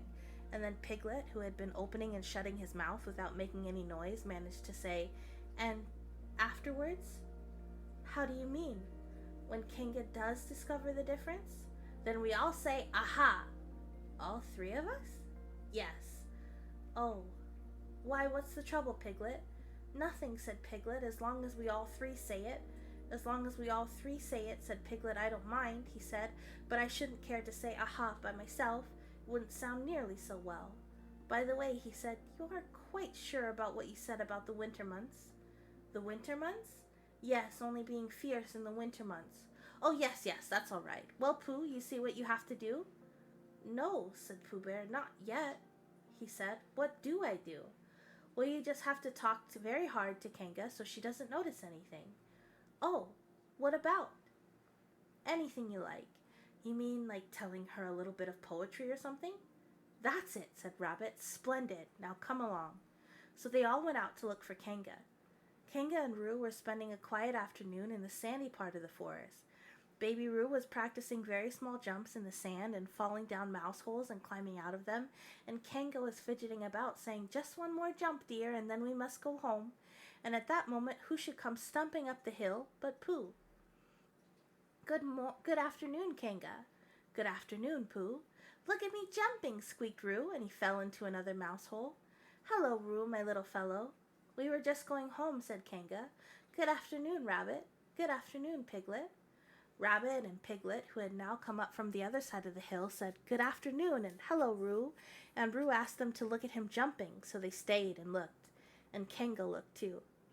"Oh, Kanga," said Pooh, after Rabbit had winked at him twice, "I don't know if you're interested in poetry at all?" "Hardly at all," said Kanga. "Oh," said Pooh. "Roo, dear, just one more jump, and then we must go home." There was a short silence while Roo fell down another mouse hole. "Go on," said Rabbit very loudly behind his paw. "Talking of poetry," said Pooh, I made up a little piece as I was coming along. It went like this. Let me see. "Fancy," said Kanga. "Now, Roo, dear, you'll like this piece of poetry," said Rabbit. "You'll love it," said Piglet. "You must listen very carefully," said Rabbit. "So as not to miss any of it," said Piglet. "Oh, yes," said Kanga, but she still looked at Baby Roo. "How did it go, Pooh?" said Rabbit. Pooh gave a little cough and began. Lines written by a bear of very little brain. "On Monday, when the sun is hot, I wonder to myself a lot. Now is it true or is it not, that what is which and which is what? On Tuesday, when it hails and snows, the feeling on me grows and grows, that hardly anybody knows if those are these or these are those.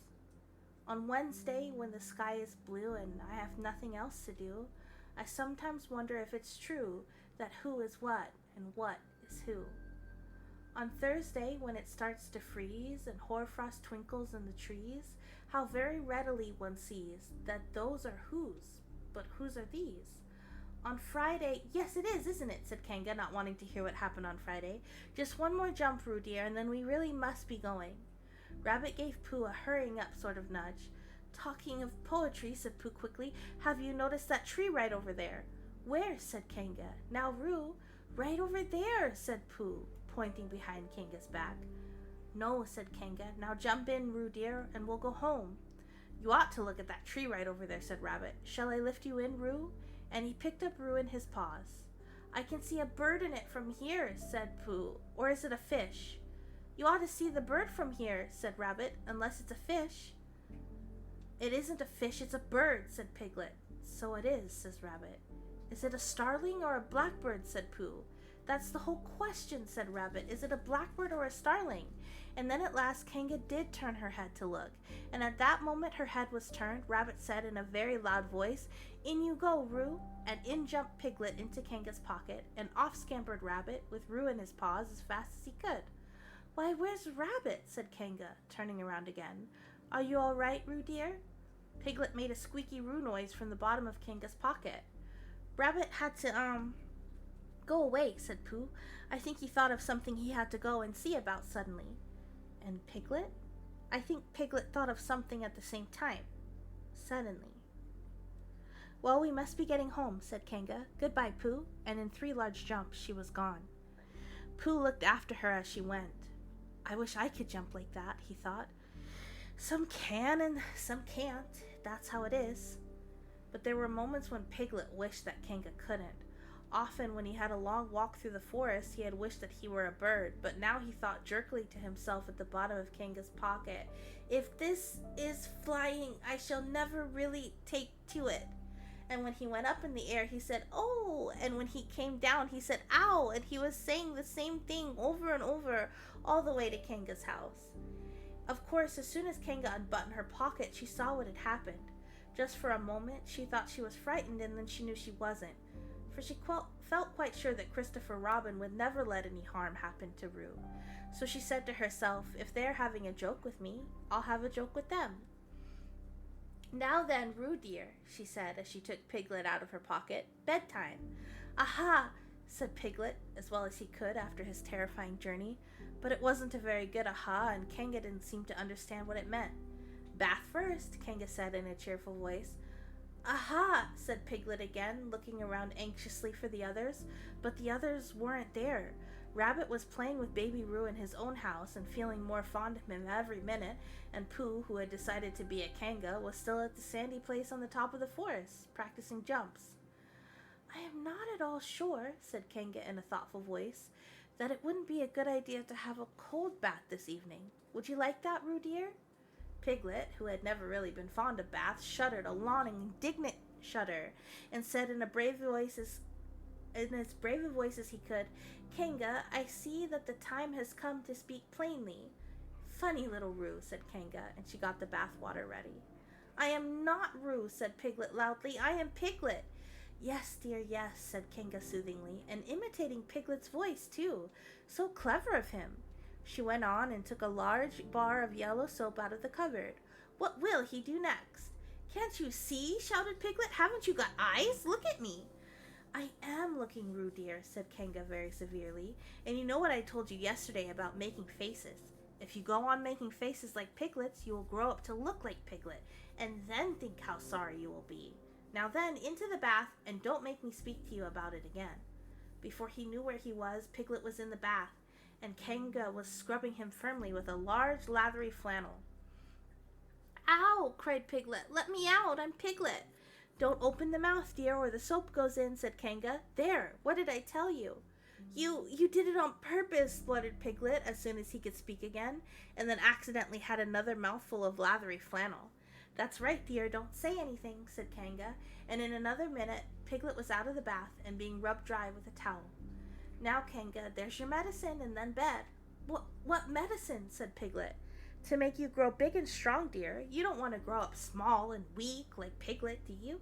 Well then, at that moment there was a knock at the door.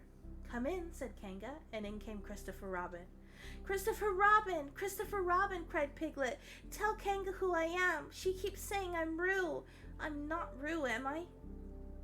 Christopher Robin looked at him very carefully and shook his head. You can't be Roo, he said, because I've just seen Roo playing in Rabbit's house. Well, said Kanga, fancy that. Fancy my making a mistake like that. There you are, said Piglet. I told you so. I'm Piglet. Christopher Robin shook his head again. Oh, you're not Piglet, he said. I know Piglet well, and he's quite a different color. Piglet began to say this is because he had just had a bath, and then he thought that perhaps he wouldn't say that, and as he opened his mouth to say something else, Kanga slipped the medicine spoon in, and then patted him on the back and told him it was really quite a nice taste when he got used to it. I knew it wasn't Piglet, said Kanga. I wonder who it can be. Perhaps it's some relation of Pooh's, said Christopher Robin. What about a nephew or an uncle or something? Kanga agreed that this is probably what it was, and they said that they would have to call it by some name. I shall call it Pootel, said Christopher Robin. Henry Pootel for short. And just when it was decided, Henry Pootel wiggled out of Kanga's arm and jumped to the ground. To his great joy, Christopher Robin had left the door open. Never had Henry Pootel Piglet run so fast as he ran then, and he didn't stop running until he got quite close to his house. But when he was 100 yards away, he stopped running, and he rolled the rest of the way home, so as to get his own nice, comfortable color again. So Kanga and Roo stayed in the forest. And every Tuesday, Roo spent the day with his great friend Rabbit, and every Tuesday, Kanga spent the day with her great friend Pooh, teaching him to jump, and every Tuesday, Piglet spent the day with his great friend Christopher Robin. So they were all happy again. Chapter 8, in which Christopher Robin leads an expedition to the North Pole. One fine day, Pooh had stumped up to the top of the forest to see if his friend Christopher Robin was interested in bears at all. At breakfast that morning, a simple meal of marmalade spread lightly over a honeycomb or two, he had suddenly thought of a new song. It began like this: "Sing ho for the life of a bear." And when he had got as far as this, he scratched his head and thought to himself, "That's a very good start for a song, but what of the second line?" He tried singing 2 or 3 times, but it didn't help. Perhaps it would be better, he thought, if I sang high for the life of a bear. So he sang it, but it wasn't. "Very well then," he said. "I shall sing that first line twice, and perhaps if I sing it very quickly, I shall find myself singing the 3rd and 4th lines before I have time to think of them, and that will be a very good song. Now then, sing ho for the life of a bear, sing ho for the life of a bear. I don't much mind if it rains or snows, 'cause I've got a lot of honey on my nice new nose. I don't much care if it snows or thaws, 'cause I've got a lot of honey on my nice clean paws. Sing ho for a bear, sing ho for a Pooh, and I'll have a little something in an hour or 2. He was so pleased with this song that he sang it all the way to the top of the forest. And if I go on singing it much longer, he thought, it will be time for the little something, and then the last line won't be true. So he turned it into a hum instead. Christopher Robin was sitting outside his door, putting on his big boots. As soon as he saw the big boots, Pooh knew that an adventure was going to happen, and he brushed the honey off his nose with the back of his paw and spruced himself up as well as he could, so as to look ready for anything. "Good morning, Christopher Robin," he called out. "Hello, Pooh Bear. I can't get this boot on." "Oh, that's bad," said Pooh. "Do you think you could very kindly lean against me, 'cause I keep pulling so hard I fall over backwards?" Pooh sat down and dug his feet into the ground and pushed hard against Christopher Robin's back, and Christopher Robin pushed hard against his and pulled at the boot until he had got it on. "And that's that," said Pooh. "What do we do next?" "We're all going on an expedition," said Christopher Robin, as he got up and brushed himself. "Thank you, Pooh." "Going on an expedition?" said Pooh eagerly. "I don't think I've been on one of those. Where are we going on this expedition?" "Expedition, silly old bear. It's got an X in it." "Oh," said Pooh, "I know." But he didn't really. "We're going to discover the North Pole." "Oh," said Pooh again. "What is the North Pole?" he asked. "Oh, it's just a thing you discover," said Christopher Robin carelessly, not being sure quite himself. "Oh, I see," said Pooh. "Are bears any good at discovering it?" "Of course they are, and Rabbit and Kanga and all of you. It's an expedition. That's what an expedition means, a long line of everybody. You better tell the others to get ready while I see if my gun's all right, and we all must bring provisions." "Bring what?" "Things to eat." "Oh," said Pooh happily. "I thought you said provisions. I'll go and tell them," and he stumped off. The first person he met was Rabbit. "Hello, Rabbit," he said. "Is that you?" "Let's pretend it isn't," said Rabbit, "and see what happens. I've got a message for you." "I'll give it to him." "We're all going on an expedition with Christopher Robin." "What is it when we're on it?" "It's a sort of boat, I think," said Pooh. "Oh, that sort. Yes, and we're going to discover a pole or something, or maybe it was a mole, and anyhow, we're going to discover it." "We are we?" said Rabbit. "And we've got to bring things to eat with us in case we want to eat them. Now I'm going down to Piglet's. Tell Kanga, won't you?" He left Rabbit and hurried down to Piglet's house. The piglet was sitting on the ground at the door of his house, blowing happily at a dandelion and wondering whether it would be this year, next year, sometime, or never. He had just discovered that it would be never, and was trying to remember what the it was and hoping that it wasn't anything nice, when Pooh came up. "Oh, Piglet," said Pooh excitedly. "We're all going on an expedition, all of us, with things to eat, to discover something." "Oh, to discover what?" said Piglet anxiously. "Oh, just something." "Nothing fierce?" said Piglet. "Christopher Robin didn't say anything about fierce. He just said it has an X." "It isn't their necks I mind," said Piglet earnestly. "It's their teeth. But if Christopher Robin is coming, I don't mind anything."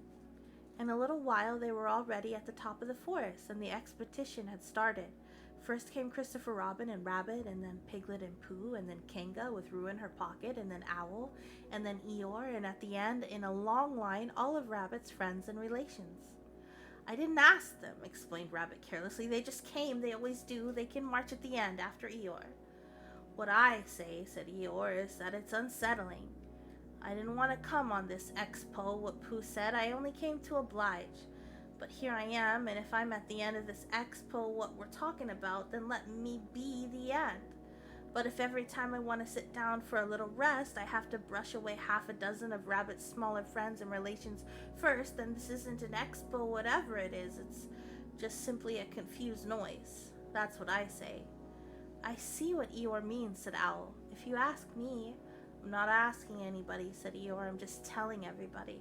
We can look for the North Pole, or we can play Here We Go Gathering Nuts in May with the end part of an ant's nest. It's all the same to me." There was a shout at the top of the line. "Come on," called Christopher Robin. "Come on," called Pooh and Piglet. "Come on," said Owl. "We're starting," said Rabbit. "I must go," and he hurried off to the front of the expedition with Christopher Robin. "All right," said Eeyore. "We're going, only don't blame me." So they all went to discover the pole, and as they walked, they chattered to each other of this and that, all except Pooh, who was making up a song. "This is the first verse," he said to Piglet when he was ready with it. "First verse of what?" "My song." "What song?" "This one." "Which one?" "Well, if you listen, Piglet, you'll hear it." "How do you know I'm not listening?" Pooh couldn't answer that one, so he began. "They all went off to discover the pole, Owl and Piglet and Rabbit and all. It's a thing you discover, as so I've been told, by Owl and Piglet and Rabbit and all.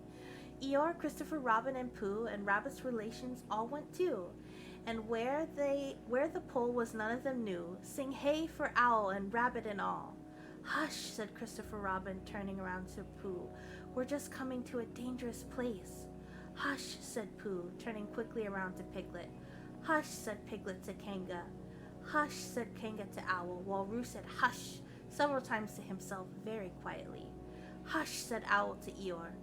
"Hush," said Eeyore in a terrible voice to all of Rabbit's friends and relations, and "hush" they said hastily to each other all down the line until it got to the last one of all. And the last and smallest friend and relation was so upset to find that the whole expedition was saying hush to him that he buried himself head downwards in a crack in the ground and stayed there for 2 days until the danger was over, and then went home in a great hurry and lived with his aunt ever afterwards. His name was Alexander Beetle. They had come to a stream which twisted and tumbled between rocky banks, and Christopher Robin saw at once how dangerous it was. "It's just the place," he explained, "for an ambush." "What sort of bush?" whispered Pooh to Piglet. "A gorse bush?" "My dear Pooh," said Owl in his superior way, "don't you know what an ambush is?" "Owl," said Piglet, looking at him severely. Pooh's whisper was a perfectly private whisper. There was no need. "An ambush," said Owl, "is a sort of a surprise." "So is a gorse bush sometimes," said Pooh. "An ambush, as I was about to explain to Pooh," said Piglet, "is sort of a surprise. If people jump out at you suddenly, that's an ambush," said Owl. "It's an ambush, Pooh, when people jump out at you suddenly," explained Piglet. Pooh, who now knew what an ambush was, said that a gorse bush had sprung at him suddenly one day when he fell off a tree, and he had taken 6 days to get all the prickles out of himself. "We're not talking about gorse bushes," said Owl, a little crossly. "Well, I am," said Pooh. They were climbing very cautiously up the stream now, going from rock to rock, and after they had gone a little way, they came to a place where the banks widened out at each side, so that on each side of the water there was a level strip of grass on which they could sit down and rest. As soon as he saw this, Christopher Robin called, "Halt!" and they all sat down and rested. "I think," said Christopher Robin, "we ought to eat all our provisions now, so we shan't have so much to carry." "Eat all our what?" said Pooh. "All that we've brought," said Piglet, getting to work. "That's a good idea," said Pooh, and he got to work too. "Have you all got something?" asked Christopher Robin with his mouth full. "All except me," said Eeyore, as usual. He looked round at them in his melancholy way. "I suppose none of you are sitting on a thistle by any chance?" "I believe I am," said Pooh. "Ow!" He got up and looked behind him. "Yes, I was. I thought so." "Thank you, Pooh, if you've quite finished with it." He moved across to Pooh's place and began to eat. "It don't do them any good, you know, sitting on them," he went on as he looked up munching. "Takes all the life out of them. Remember that another time, all of you. A little consideration, a little thought for others, makes all the difference." As soon as he had finished his lunch, Christopher Robin whispered to Rabbit, and Rabbit said, "Yes, yes, of course," and they walked a little way up the stream together. "I didn't want the others to hear," said Christopher Robin. "Quite so," said Rabbit, looking important. I wondered, it's only, Rabbit, I suppose you don't know. What does the North Pole look like?" "Well," said Rabbit, stroking his whiskers, "now you're asking me." "I did know once, only I've sort of forgotten," said Christopher Robin carelessly. "It's a funny thing," said Rabbit, "but I've sort of forgotten too, although I did know once. I suppose it's just a pole stuck in the ground?" "Sure to be a pole," said Rabbit, "because calling it a pole, and if it's a pole, well, I think it should be sticking out of the ground, shouldn't you? Because there'd be nowhere else to stick it." "Yes, that's what I thought." "The only thing," said Rabbit, "is where is it sticking?" "That's what we're looking for," said Christopher Robin. They went back to the others. Piglet was lying on his back, sleeping peacefully. Roo was washing his face and paws in the stream, while Kanga explained to everybody proudly that this was the first time he ever washed his face himself, and Owl was telling Kanga an interesting anecdote full of long words like encyclopedia and rhododendron, to which Kanga wasn't listening. "I don't hold with all this washing," grumbled Eeyore. "The modern behind-the-ears nonsense. What do you think, Pooh?" "Well," said Pooh, "I think," but we shall never know what Pooh thought, for there came a sudden squeak from Roo, a splash, and a loud cry of alarm from Kanga. "So much for washing," said Eeyore. "Roo's fallen in," cried Rabbit, and he and Christopher Robin came rushing down to the rescue. "Look at me swimming," said Roo from the middle of the pool, and was hurried down a waterfall into the next pool. "Are you all right, Roo dear?" called Kanga anxiously. "Yes," said Roo. "Look at me swim," and he went down over the next waterfall into another pool. Everybody was doing something to help. Piglet, wide awake suddenly, was jumping up and down and making "oh, I say" noises, and Owl was explaining that in case of sudden and temporary immersion, the important thing to do was to keep the head above water, and Kanga was jumping along the bank saying, "Are you sure you're all right, Roo dear?" To which Roo, from whatever pool he was in at the moment, was answering, "Look at me swimming." Eeyore had turned round and round and round and hung his tail over the first pool into which Roo fell, and with his back to the accident was grumbling quietly to himself, saying, "All this washing, but catch onto my tail, little Roo, and you'll be all right." And Christopher Robin and Rabbit came hurrying past Eeyore and were calling out to the others in front of them. "All right, Roo, I'm coming," said Christopher Robin. "Get something across the stream lower down, some of you fellows," called Rabbit. But Pooh was getting something. Two pools below Roo, he was standing with a long pole in his paws, and Kanga came up and took one end of it, and between them they held it across the lower part of the pool, and Roo, still bubbling proudly, "Look at me swimming," and drifted against it and climbed out. "Did you see me swimming?" squeaked Roo excitedly, while Kanga scolded him and rubbed him down. "Pooh, did you see me swimming? That's called swimming, what I was doing. Rabbit, did you see what I was doing? Swimming. Hello, Piglet, I say, Piglet, what do you think I was doing? Swimming. Christopher Robin, did you see me?" But Christopher Robin wasn't listening. He was looking at Pooh. "Pooh, where did you find that pole?" Pooh looked at the pole in his hands. "I just found it. I thought it ought to be useful. I just picked it up." "Pooh," said Christopher Robin solemnly, "the expedition is over. You've found the North Pole." "Oh," said Pooh. Everyone was sitting with his tail. Eeyore was sitting with his tail in the water when they all got back to him. "Tell Roo to be quick, somebody," he said. "My tail's getting cold. I don't want to mention it, but I just mention it. I don't want to complain, but there it is. My tail's cold." "Here I am," squeaked Roo. "Oh, there you are. Did you see me swimming?" Eeyore took his tail out of the water and swished it from side to side. "As I expected," he said. "Lost all feeling. Numbed it. That's what it's done. Numbed it. Well, as long as nobody minds, I suppose it's all right." "Poor old Eeyore. I'll dry it for you," said Christopher Robin, and he took his handkerchief out and rubbed it up. "Thank you, Christopher Robin. You're the only one who seems to understand about tails. They don't think, and that's what's the matter with some of these others. They've no imagination. A tail isn't a tail to them. It's just a little bit extra at the back." "Never mind, Eeyore," said Christopher Robin, rubbing his hardest. "Is that better?" "It's feeling more like a tail, perhaps. It belongs again, if you know what I mean." "Hello, Eeyore," said Pooh, coming up to them with his pole. "Hello, Pooh. Thank you for asking, but I shall be able to use it again in a day or two." "Use what?" said Pooh. "What we're talking about." "I wasn't talking about anything," said Pooh, looking puzzled. "My mistake again. I thought you were saying you were sorry about my tail being all numb, and could you do anything to help?" "No," said Pooh, "that wasn't me," he said. He thought for a little and then suggested helpfully, "Perhaps it was somebody else." "Well, thank him for me when you see him." Pooh looked anxiously at Christopher Robin. "Pooh has found the North Pole," said Christopher Robin. "Isn't that lovely?" Pooh looked modestly down. "Is that it?" said Eeyore. "Yes," said Christopher Robin. "Is that what we were looking for?" "Yes," said Pooh. "Oh," said Eeyore. "Well, anyhow, it didn't rain," he said, and they stuck the pole in the ground, and Christopher Robin tied a message to it. "North Pole, discovered by Pooh. Pooh found it." And they all went home again, and I think, but I am not quite sure, that Roo had a hot bath and went straight to bed, but Pooh went back to his own house feeling very proud of what he had done, and had a little something to revive himself. Oh my goodness, friends, we've read so much of it. We're almost to the end. I need more hot chocolate. It's not very hot anymore.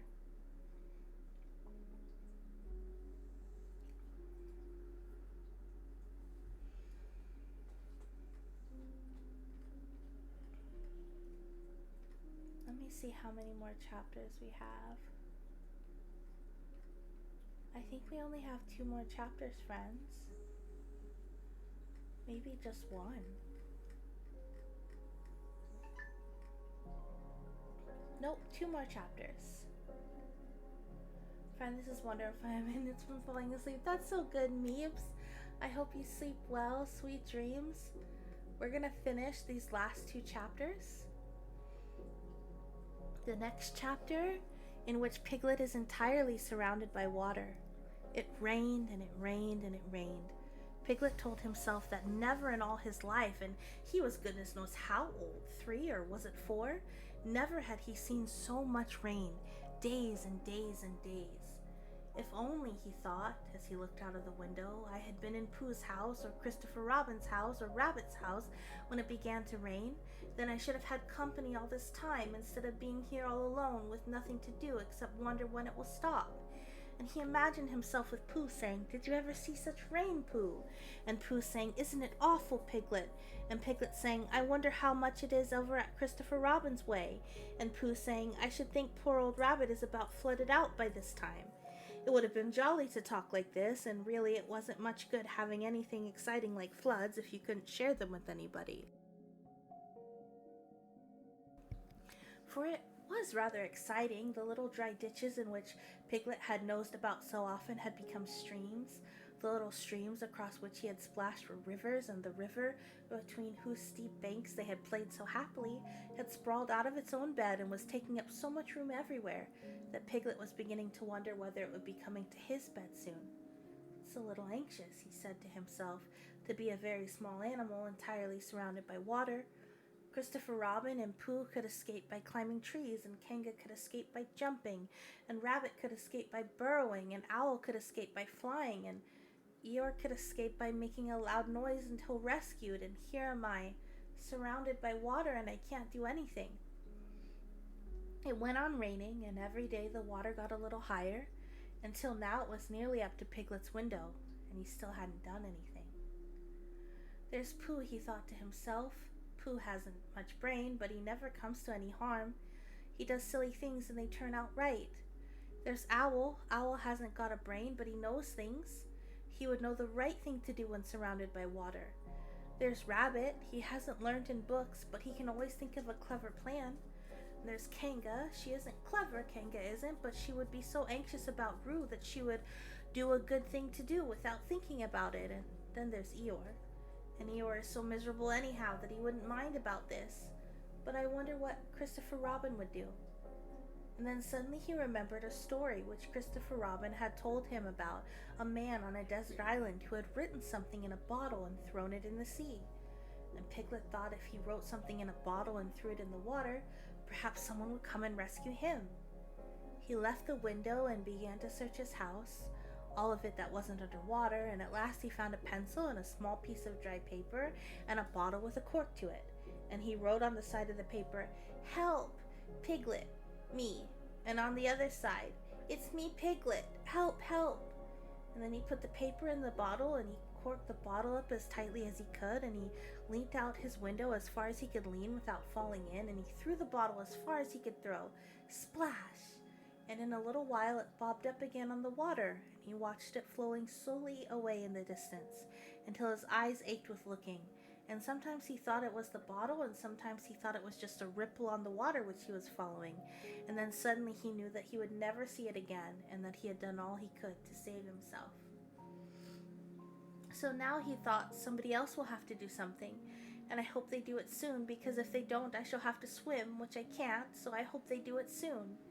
And then he gave a very long sigh and said, "I wish Pooh were here. It's so much more friendly with you." When the rain began, Pooh was asleep.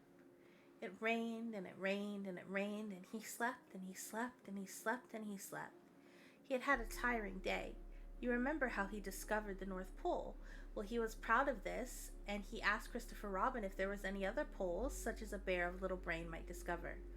"There's a South Pole," said Christopher Robin, "and I expect there's an East Pole and a West Pole, but people don't like talking about them." Pooh was very excited when he heard this, and he suggested they should have an expedition to discover the East Pole, but Christopher Robin had thought of something else to do with Kanga, so Pooh went out to discover the East Pole by himself.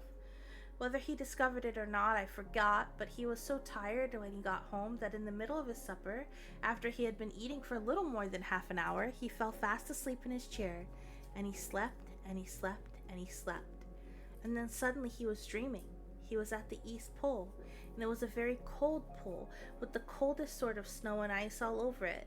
He found a beehive to sleep in, but there wasn't room for his legs, so he had to leave them outside, and wild woozles, such as inhabit the East Pole, came out and nibbled all the fur off his legs to make nests for their young, and the more they nibbled, the colder his legs got, until suddenly he woke up with an owl, and there he was, sitting in his chair, with his feet in the water, and water all around him. He splashed to his door and looked out. "This is serious," said Pooh. "I must have an escape."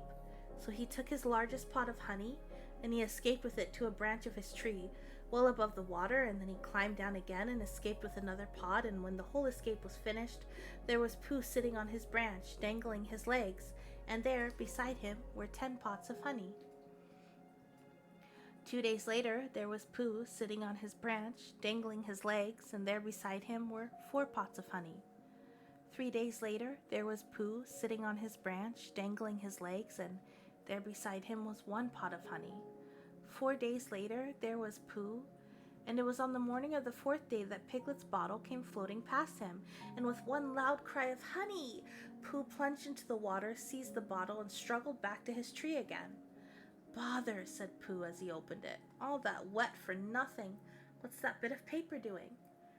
He took it out and he looked at it. "It's a message," he said to himself. "That's what it is, and that letter is a P. And so is that, and P means Pooh, so it's a very important message to me, and I can't read it. I must find Christopher Robin or Owl or Piglet or one of those clever readers who can read things, and they will tell me what this message means. Only I can't swim. Bother. Then he had an idea, and I think that for a bear of very little brain, it was a good idea. He said to himself, if a bottle can float, then a jar can float. If a jar floats, I can sit on top of it if it's a very big jar. So he took his biggest jar and corked it up. All boats have to have a name, he said, so I shall call mine the Floating Bear. And with these words, he dropped his boat into the water and jumped in after it. For a little while Pooh and the Floating Bear were certain as to which of them was meant to be on top, but after trying one or two different positions, they settled down with the Floating Bear beneath and Pooh triumphantly astride it, paddling vigorously with his feet. Christopher Robin lived at the very top of the forest. It rained and it rained and it rained, but the water didn't come up to his house. It was rather jolly to look down on the valleys and see the water all around him, but it rained so hard that he stayed indoors most of the time and thought about things. Every morning he went out with his umbrella and put a stick in the place where the water came up to, and the next morning he went out and couldn't see his stick anymore, so he put another stick in the place where the water came up to, and then he walked home again, and each morning he had a shorter way to walk than he had the morning before. On the morning of the 5th day, he saw the water all around him and knew that for the first time in his life he was on a real island, which was very exciting. It was on this morning that Owl came flying over the water to say how do you do to his friend Christopher Robin. I say, Owl, said Christopher Robin, isn't this fun? I'm on an island. The atmospheric conditions have been very unfavorable lately, said Owl. The what? It has been raining, explained Owl. Yes, said Christopher Robin, it has. The flood level has reached an unprecedented height. The who? There's a lot of water about, explained Owl. Yes, said Christopher Robin, there is. However, the prospects are rapidly becoming more favorable. At any moment, have you seen Pooh? No, at any moment. I hope he's all right, said Christopher Robin. I've been wondering about him. I expect Piglet's with him. Do you think they're all right, Owl? I expect so. You see, at any moment, do go and see, Owl, because Pooh hasn't got very much brain and he might do something silly, and I do love him so, Owl. Do you see, Owl? That's all right, said Owl. I'll go. Back directly, and he flew off. In a little while, he was back again. Pooh isn't there, he said. Not there? He's been there. He's been sitting on a branch of his tree outside his house with 9 pots of honey, but he isn't there now. Oh, Pooh, cried Christopher Robin, where are you? Here I am, said a growly voice behind him. Pooh! They rushed into each other's arms. How did you get here, Pooh? Said Christopher Robin when he was ready to talk again. On my boat, said Pooh proudly. I had a very important message sent me in a bottle, and owing to have got some water in my eyes, I couldn't read it, so I brought it to you, on my boat. With these proud words, he gave Christopher Robin the message. But it's from Piglet, cried Christopher Robin when he read it. Isn't there anything about Pooh in it? Asked Bear, looking over his shoulder.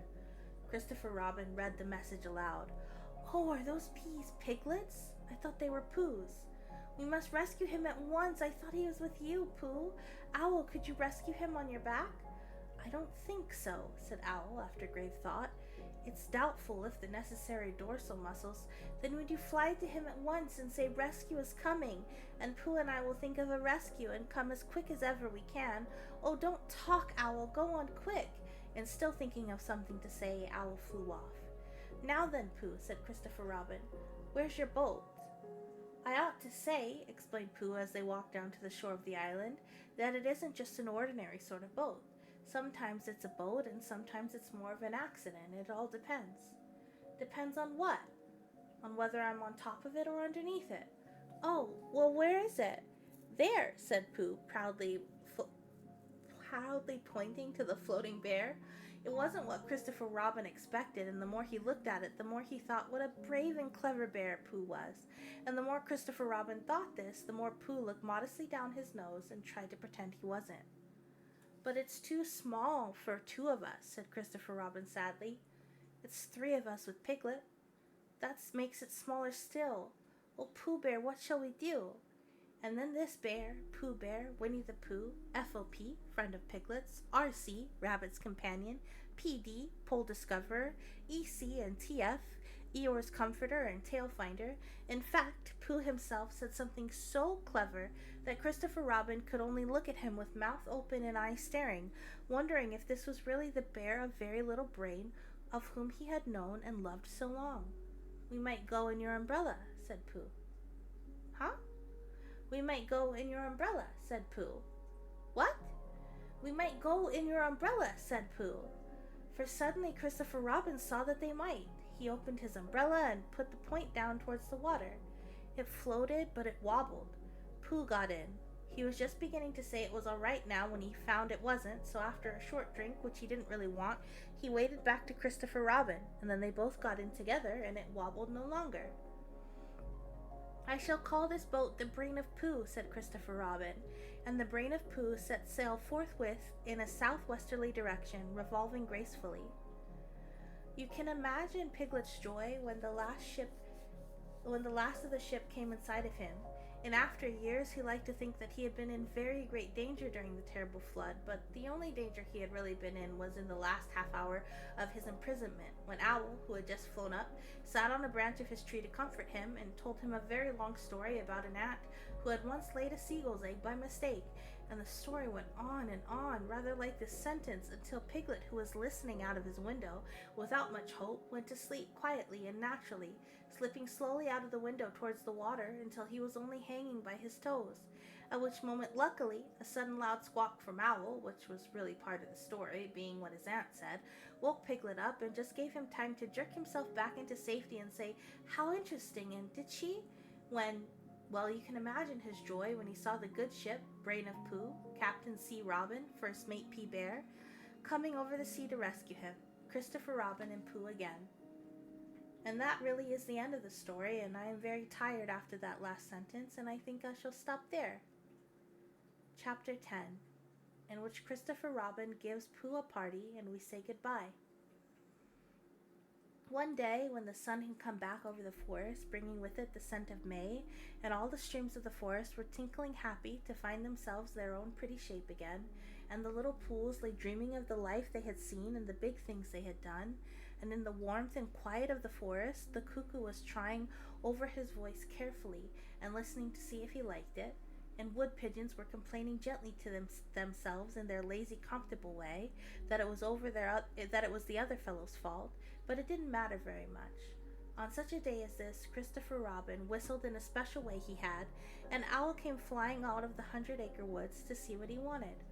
"Owl," said Christopher Robin, "I'm going to give a party." "You are you?" said Owl. "And it's going to be a special sort of party because it's because of what Pooh did when he did what he did to save Piglet from the flood." "Oh, that's what it's for, is it?" said Owl. "Yes, so will you tell Pooh as quickly as you can and all the others, because it will be tomorrow." "Oh, it will it?" said Owl, still trying to be as helpful as possible. "So will you go and tell them, Owl?" Owl tried to think of something wise to say, but he couldn't, so he flew off to tell the others, and the first person he told was Pooh. "Pooh," he said, "Christopher Robin is giving a party." "Oh," said Pooh, and then seeing that Owl expected him to say something else, he said, "Will there be those little cake things with pink sugar icing?" Owl felt that it was rather beneath him to talk about the little cake things with pink sugar icing, so he told Pooh exactly what Christopher Robin had said and flew off to Eeyore. "A party for me," thought Pooh to himself. "How grand!" And he began to wonder if all the animals would know it was a special Pooh party, and if Christopher Robin had told them about the floating bear and the Brain of Pooh, and all the wonderful ships he had invented and sailed on, and he began to think how awful it would be if everybody had forgotten about it, and nobody quite knew what the party was for, and the more he thought like this, the more the party got muddled in his mind like a dream when nothing goes right. And the dream began to sing itself over in his head and became a sort of song. It was an anxious Pooh song. 3 cheers for Pooh. For who? For Pooh. Why, what did he do? I thought you knew. He saved his friend from a wedding. 3 cheers for Bear. For where? For Bear. He couldn't swim, but he rescued him. He rescued who? Oh, listen, do. I'm talking of Pooh. Of who? Of Pooh. I'm sorry, I keep forgetting. Well, Pooh was a bear of enormous brain. Just say it again. Of enormous brain. Of enormous what? Well, he ate a lot, and I don't know if he could swim or not, but he managed to float on a sort of a boat. On a sort of a what? well, a sort of a pot. And so now let's give him 3 hearty cheers. So now let's give him 3 hearty witches, and hope he'll be with us for years and years, and grow in health and wisdom and riches. 3 cheers for Pooh. For who? For Pooh. 3 cheers for Bear. For where? For Bear. 3 cheers for the wonderful Winnie the Pooh. Just tell me, somebody, what did he do? While this was going on inside him, Owl was talking to Eeyore. Eeyore, said Owl, Christopher Robin is giving a party. Very interesting, said Eeyore. I suppose they'll be sending me down the odd bits that got trodden on. Kind and thoughtful. Not at all, don't mention it. There's an invitation for you. What's that like? An invitation? Yes, I heard you. Who dropped it? This isn't anything to eat. It's asking you to the party tomorrow. Eeyore shook his head slowly. Ah, you mean Piglet. The little fellow with the excited ears. That's Piglet. I'll tell him. No, no, said Owl, getting quite fussy. It's you. Are you sure? Of course I'm sure. Christopher Robin said all of them. Tell all of them. All of them except Eeyore? All of them, said Owl sulkily. Ah, said Eeyore, a mistake, no doubt, but still I shall come, only don't blame me if it rains. But it didn't rain. Christopher Robin had made a long table out of some long pieces of wood, and they all sat around it.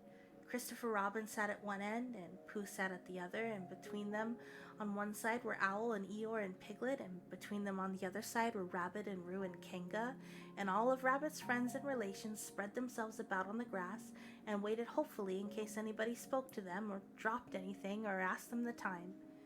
It was the first party to which Roo had ever been, and he was very excited. As soon as ever they had sat down, he began to talk.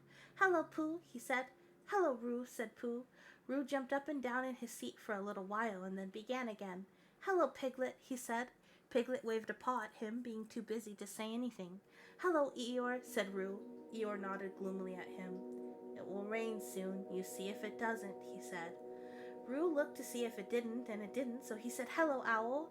And Owl said, Hello, my little fellow, in a kindly way, and went on telling Christopher Robin about an accident which had nearly happened to a friend of his, whom Christopher Robin didn't know. And Kanga said to Roo, Drink up your milk first, dear, and talk afterwards. So Roo, who was drinking his milk, tried to say he could do both at once, and had to be patted on the back and dried for quite a long time afterwards. When they all had eaten enough, Christopher Robin banged on the table with his spoon, and everybody stopped talking and was very silent, except Roo, who was just finishing a loud attack of hiccups and trying to look as if it was one of Rabbit's relations. This party, said Christopher Robin, is a party because of what someone did, and we all know who it was, and it's his party because of what he did, and I've got a present for him, and here it is. Then he felt about a little and whispered, Where is it? And while he was looking, Eeyore coughed in an impressive way and began to speak. Friends, he said, including Oddments, it's a great pleasure, or perhaps I had better say it has been a pleasure so far to see you at my party. What I did was nothing. Any of you, except Rabbit and Owl and Kanga, would have done the same. Oh, and Pooh, and my remarks do not, of course, apply to Piglet and Roo because they are too small. Any of you would have done the same, but it just happened to be me. It was not, I need hardly say, with an idea of getting Christopher Robin is looking for now, and he put his front leg to his mouth and said in a loud whisper, Try under the table, that I did what I did, but because I feel we should all do what we can to help, I feel that we should all... Roo hiccuped accidentally. Roo, dear, said Kanga reproachfully. Was it me? Asked Roo, a little surprised. What's Eeyore talking about? Piglet whispered to Pooh. I don't know, said Pooh rather dolefully. I thought it was your party. I thought it was once, but I suppose it isn't. I'd sooner it was yours than Eeyore's, said Piglet. So would I, said Pooh. Roo hiccuped again. As I was saying, said Eeyore loudly and sternly, as I was saying when I was interrupted by various loud sounds, I feel that... Here it is, cried Christopher Robin excitedly. Pass it down to silly old Pooh. It's for Pooh. For Pooh? Said Eeyore. Of course it is, the best bear in all the world. I might have known, said Eeyore. After all, one can't complain. I have my friends. Someone spoke to me only yesterday, and was it last week or the week before that rabbit bumped into me and said, "Bother?" The social round, always something going on. Nobody was listening, for they were all saying, "Open it, Pooh," and "What is it, Pooh?" and "I know what it is," and "No, you don't," and other helpful remarks of this sort. And of course, Pooh was opening it as quickly as ever he could, but without cutting the string, because you never know when a bit of string might be useful. At last it was undone. When Pooh saw what it was, he nearly fell down, he was so pleased. It was a special pencil case. There were pencils in it marked B for bear, and pencils marked HB for helping bear, and pencils marked BB for brave bear. There was a knife for sharpening the pencils, and an India rubber for rubbing out anything which you had spelt wrong, and a ruler for ruling lines for the words to walk on, and inches marked on the ruler in case you wanted to know how many inches anything was, and blue pencils and red pencils and green pencils for saying special things in blue and red and green. And all of these lovely things were in little pockets of their own in a special case which shut with a click when you clicked it, and they were all for Pooh. "Oh," said Pooh. "Oh, Pooh," said everybody else except Eeyore. "Thank you," growled Pooh. But Eeyore was saying to himself, "This writing business, pencils and whatnot, overrated if you ask me. Silly stuff, nothing in it." Later on, when they all said goodbye and thank you to Christopher Robin, Pooh and Piglet walked home thoughtfully together in the golden evening, and for a long time they were silent. "When you wake up in the morning, Pooh," said Piglet at last, "what's the first thing you say to yourself?" "What's for breakfast?" said Pooh. "What do you say, Piglet?" "I say, I wonder what's going to happen exciting today," said Piglet. Pooh nodded thoughtfully. "It's the same thing," he said. "And what did happen?" asked Christopher Robin. "When?" "Next morning." "I don't know. Could you think and tell me and Pooh sometime?" "If you wanted it very much." "Well, Pooh does," said Christopher Robin. He gave a deep sigh and picked his bear up by the leg and walked off to the door, trailing Winnie the Pooh behind him. At the door, he turned and said, "Coming to see me have my bath?" "I might," I said. "Was Pooh's pencil case any better than mine?" "It was just the same," I said. He nodded and went out, and in a moment I heard Winnie the Pooh bump, bump, bump, going up the stairs behind him. And that's the story of Winnie the Pooh, friends. We've made it all the way to the end. I didn't think I was going to read the whole thing, but I had fun. It was a beautiful story. There was less to the story than I remember, but I guess as a kid I just thought up more story on my own. But friends, if you like this reading stream, it was my first one, so I know how I can make the next one better already. I'll be reading other books in the future. I'm really excited to work on my confidence when it comes to reading out loud to people and being comfortable making mistakes. So I'll see where we go with the next book. But until then, good night, my friends. Thank you so much for joining me, and I will see you next time. Good night.